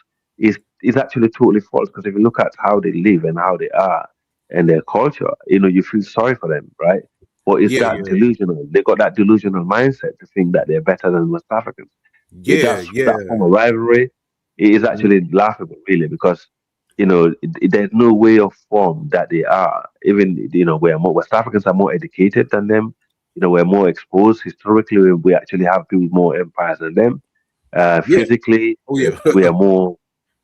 So it's like I don't engage with them because I live with them. I don't engage with them, to be honest with you. And Yeah. you know, Yeah. Like yeah. I I definitely want don't. to touch on that. Yeah. Yeah, Now Somalians, yeah, they're yeah. Where their pride is coming from. Okay, because Somalia does have a deep connection with ancient Egypt. But the Hebrew Israelites and a lot of mainstream academia, they try to say that that the Sudanese and the Somalians are the descendants of the ancient Egyptians who fled Egypt after the fall of Egypt. No, this is incorrect. Okay, the people who fled Egypt after the fall of Egypt, they went west. They went west and southwest into yeah, into Libya, into West Africa along the Niger River. yeah, That's what I'm going to show in my book. And but the ancient Egyptian connection to Somalia and Sudan, mm, that goes all the way mm. back to the 18th dynasty, because the people in Somalia, their ancestors were known as the people of Punt, the land of Punt. You ever heard of the land of Punt? Yeah, Yeah, yeah, yeah, yeah. yeah, yeah. It was a sacred land mentioned by the ancient Egyptians. The land of Punt. It means Powanet. It means it is called the Ta Neter, which means the land of the gods. Yeah, it was called the land of Punt. Punt. Look it up. Look it up. You'll see. But yeah, that was where the Somalians dwelt at. Okay, and the Sudanese, they were the people of Kush that was invaded by Kemet and the ancient Egyptians. And the ancient Egyptians, they established many Egyptian temples and settlements along uh, the land of Kush, south of the second cataract, all the way to the fifth cataract, which is Pharaoh, known can I ask as you a question? Napata. So yeah, that's Yes, yeah, sister, that's want the to ask you a connection. question. Pharaoh, Yeah. Yeah. I don't wish to be rude. As an academic, I have enjoyed the conversation. But as I was listening to this, I thought about your typical Black American. Why is this knowledge you believe?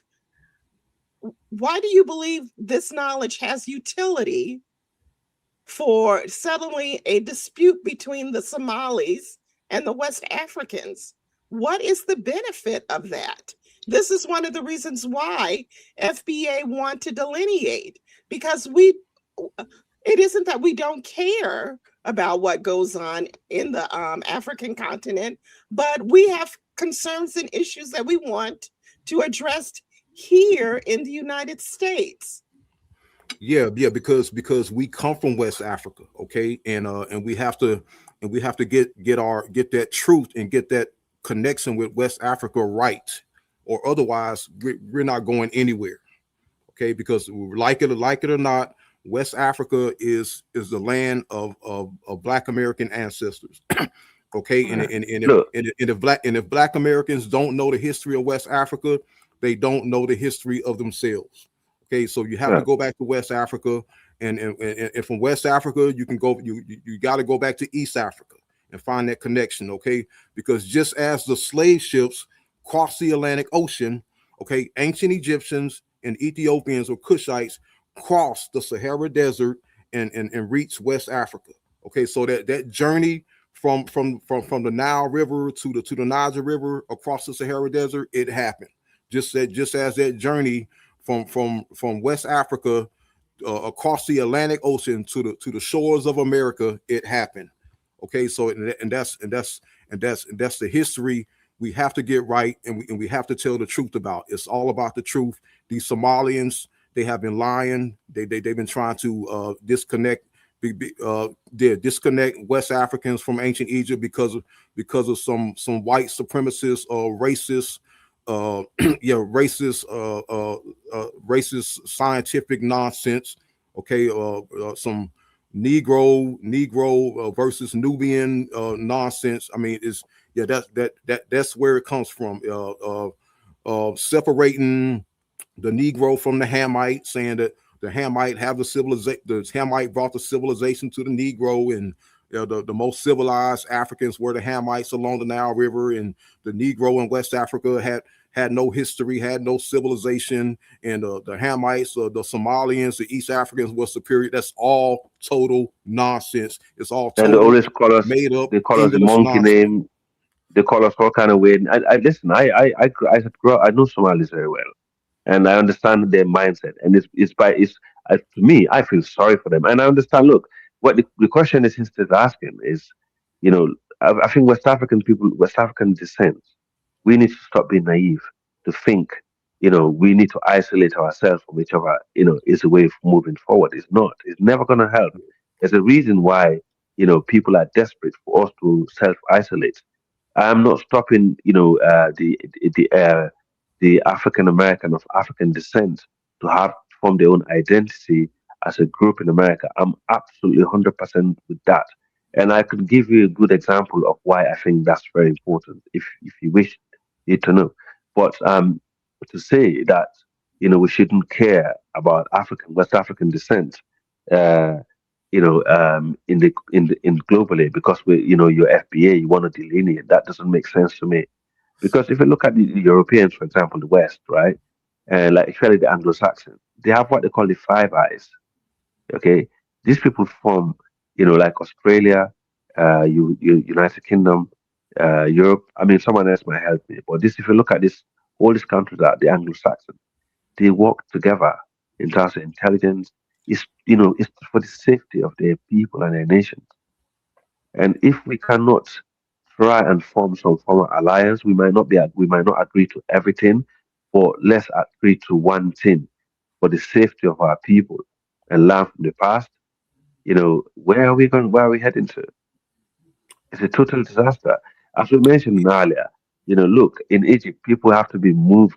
West African migrate from Egypt to West Africa. They build empires and kingdoms. They have to migrate from within the West African region due to different invasion. They build. Some of them went to the coast. They build. They have to be chased out the coast and get captured as slaves. Just even in the empire that they were building, and trans-Sahara slavery, we know that it was actually big also, right? And then with the transatlantic slave trade, and then people are all over the world, the same group of people. Okay, and Yeah. now, now we haven't stopped. So we've been chased around like since times. So do you think that's ever going to stop? No. Anyone that think what we're facing now, whatever is chasing us, is still chasing us. Whatever is against us is still against us. I don't know what it is. Whether I'm not going to sit there and name names, but there's something. There must be something special about us to be so resilient. Okay, and also to be so important that group of people always after us and what we got. Didn't you? There must be. Think about it. Yeah, yeah, I just yeah, stand by indeed. what I said. As an academic, I'm interested in learning more about this, but your typical native born Black, this is not something that's What going do you to. mean by native born black? Yeah, yeah, yeah. Sister, now you do know that the literature that speaks on Native American history, it's not that old. No, I said It's not that old. say So Native yeah, it American. goes no further back. It goes no Native. further. I said if I said Native American, I misspoke. I said Native Black American. Yeah, it's not that old. It's not that old. Okay, black Yeah, American of African descent, you mean? yeah. Yeah. Yes. So if Black Americans want to know their ancient history from the ancient writings, they have to go to West Africa because they're not going to find it in Black Native Americans.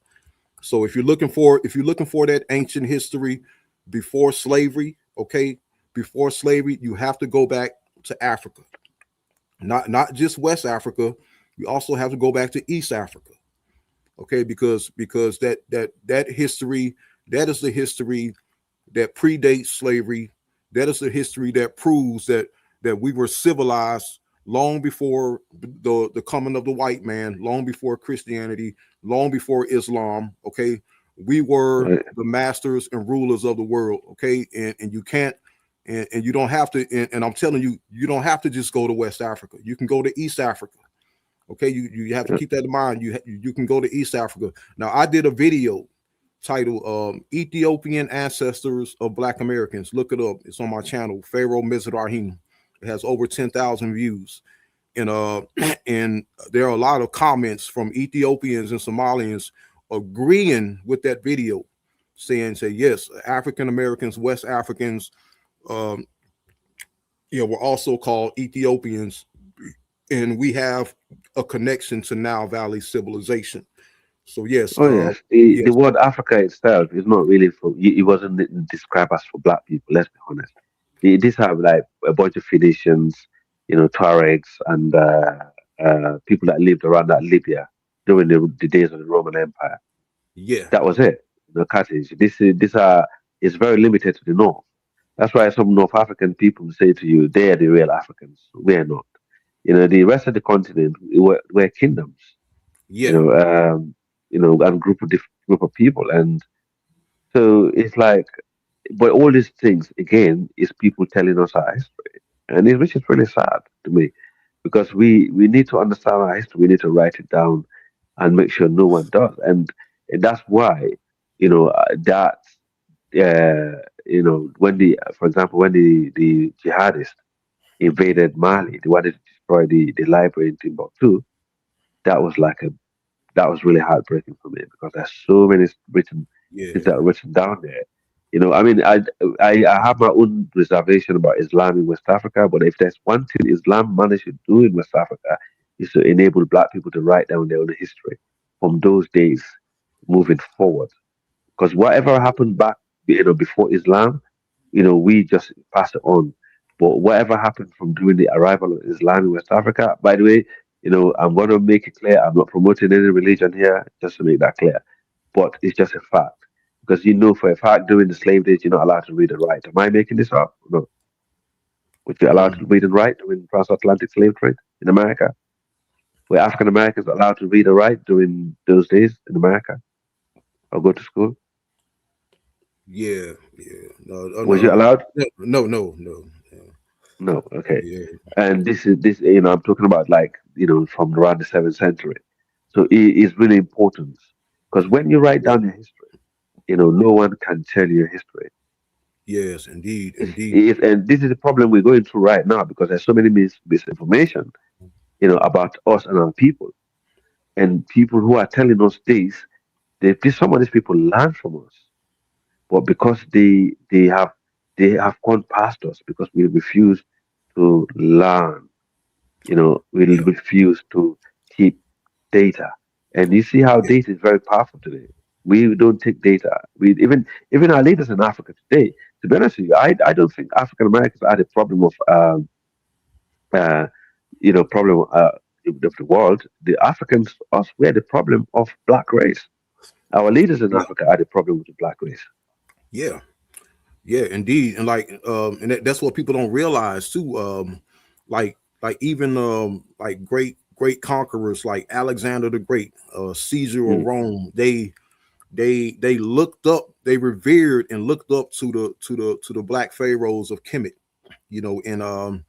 and they revered them and they respected them, and that's why they were great rulers and great kings, because they copycatted what the pharaohs of Egypt or Kemet did, and they respected them, and they did not have the disrespect that many African Americans do, and people and Christians and Muslims do towards ancient Egypt today.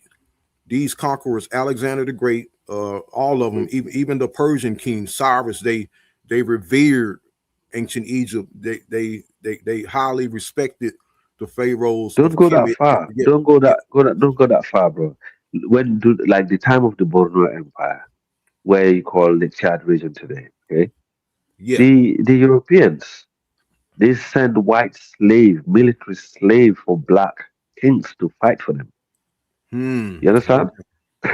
Okay. Yeah, Okay. it's well documented. They Oh brought man, I gotta thousands look of that up. I gotta look that up. European cavalry. Yeah, in Oh during the man. Borno Empire. When you talk about the trans-Sahara slave trade during those days, Yeah. Africans were buying white slave, white Arabs were buying black slave. It was both sides. The concept of racism against black only came from the Europeans. Yeah. Oh man. Yeah. Yeah. They, Yeah. Yeah. Y'all definitely. that's hundred I, percent. I'm The signing off, the it's, Mr. Farrell. Good luck with your book. oh. Thank you. Thank you. Thank you. Yeah. yeah Yeah. Yeah. And also, I'm gonna sign out as well. But yeah yeah, I just want to finish off saying this, that us reclaiming Nile Valley civilization, yeah the power and the greatness of Nile Valley civilization shows, and it proves that kingship belongs to us. Okay, military belongs to us. Civilization, science, farming, all civilization, building, it all belongs to us, because ancient Egypt and Kemet proves that we are the originators of all this. So it and, yeah. and it proves that it belongs to us. Every military kingship, it all belongs to us, and we must reclaim our greatness and take it back. Yeah, and that's I that's mean, all I got to say. did Nubia defeated the Romans, and Nubia was predominantly black, right? Yes. Under Queen Candace. Yeah, Yeah, yeah. I because know that about tells that. you there Yeah, was a point of a time where things went totally wrong, and I think it's when they discovered the gunpowder and they infiltrated the coast of Africa. These same people, and this is it. When they okay, I believe is when the conquest of Spain uh, ended, when Alexander the Great, basically, is when Islam was expelling Spain, yeah, and those some of them run to Africa, and then the Spanish and the Portuguese managed to build loads of boats, as to say, right, we're gonna chase these efforts. They came here, they done this for so long, they ruled us for 800 years. Let's go after them. What they did is they send mass missionaries. It's what they do now. They send like the average imam, or they send the average, or like a Christian missionary to come in the village, build a church or a mosque. yeah, They start preaching division, and then they start trading with you a little bit just to make you feel comfortable while they get enough information. And then by the time you know it, boom. And because we become a less organized society. When we were more organized, that wouldn't happen, because most of the organized states were like satellite states. They used to communicate with one another in different ways. You see, and yeah, any society that's not organized is easily captured by an organized society. And I think that's where we failed as people. And this is what's yeah. going on right now. Oh The man, dinosaur, yeah, are you there, brother? yeah. I definitely agree. Yeah. So it's the problem. It's a problem that we're Yeah, facing. I'm I think here. African. Okay. Yeah. So I think African people of our, in general, we need to just like try and be more organized. We cannot bring every African person, in, or every black person, but Yeah, those people yeah, that we can bring together, need to come together and actually work things out, man. You know. yeah. I definitely agree. Yeah. If we but if someone can really like set the tone and really um bring this thing to light and shake up things, I believe everybody else will fall in the line and get along with it. Yeah, because Yeah. black people, we never gave it a try. We never like really embraced our ancestors and gave it a try. And I believe once we do that, we'll start to see we'll start to see things get better and go, and everything will start to go up rather than down. So yeah, Yeah. Have you yeah, studied about the Dogon people also? Have you? Because Danny's got a documentary about them. yeah, Have you studied about the Dogon in Mali? yeah. The Dogon, Yeah. yeah. About the their knowledge on the stars Sirius. Right. Yeah. Yeah, I learned about that long ago. Yeah, that's very interesting. Yeah. They're very Very right. very deep, great people. And they definitely have a deep connection to ancient Kemet as well. Yeah, that's what I know. And they're Yeah, from Western Sudan, right? yeah. Western Sudan. Yeah. Mali. Yeah. Yeah. Yeah. But Black Americans definitely need to get serious about embracing our greatness and our ancestors, because I mean, to be truth be told, they our people, they never tried it, Hey, because y'all, we're gonna go ahead and close out. We'll be back. We'll, yeah. we'll be back on tomorrow. Everyone, thank you for joining. Like, share, subscribe. To the next time, family. Dynasty Mirror, search for Huru. Peace. Yes, peace out. All right. Peace, brothers. All right. Blessings.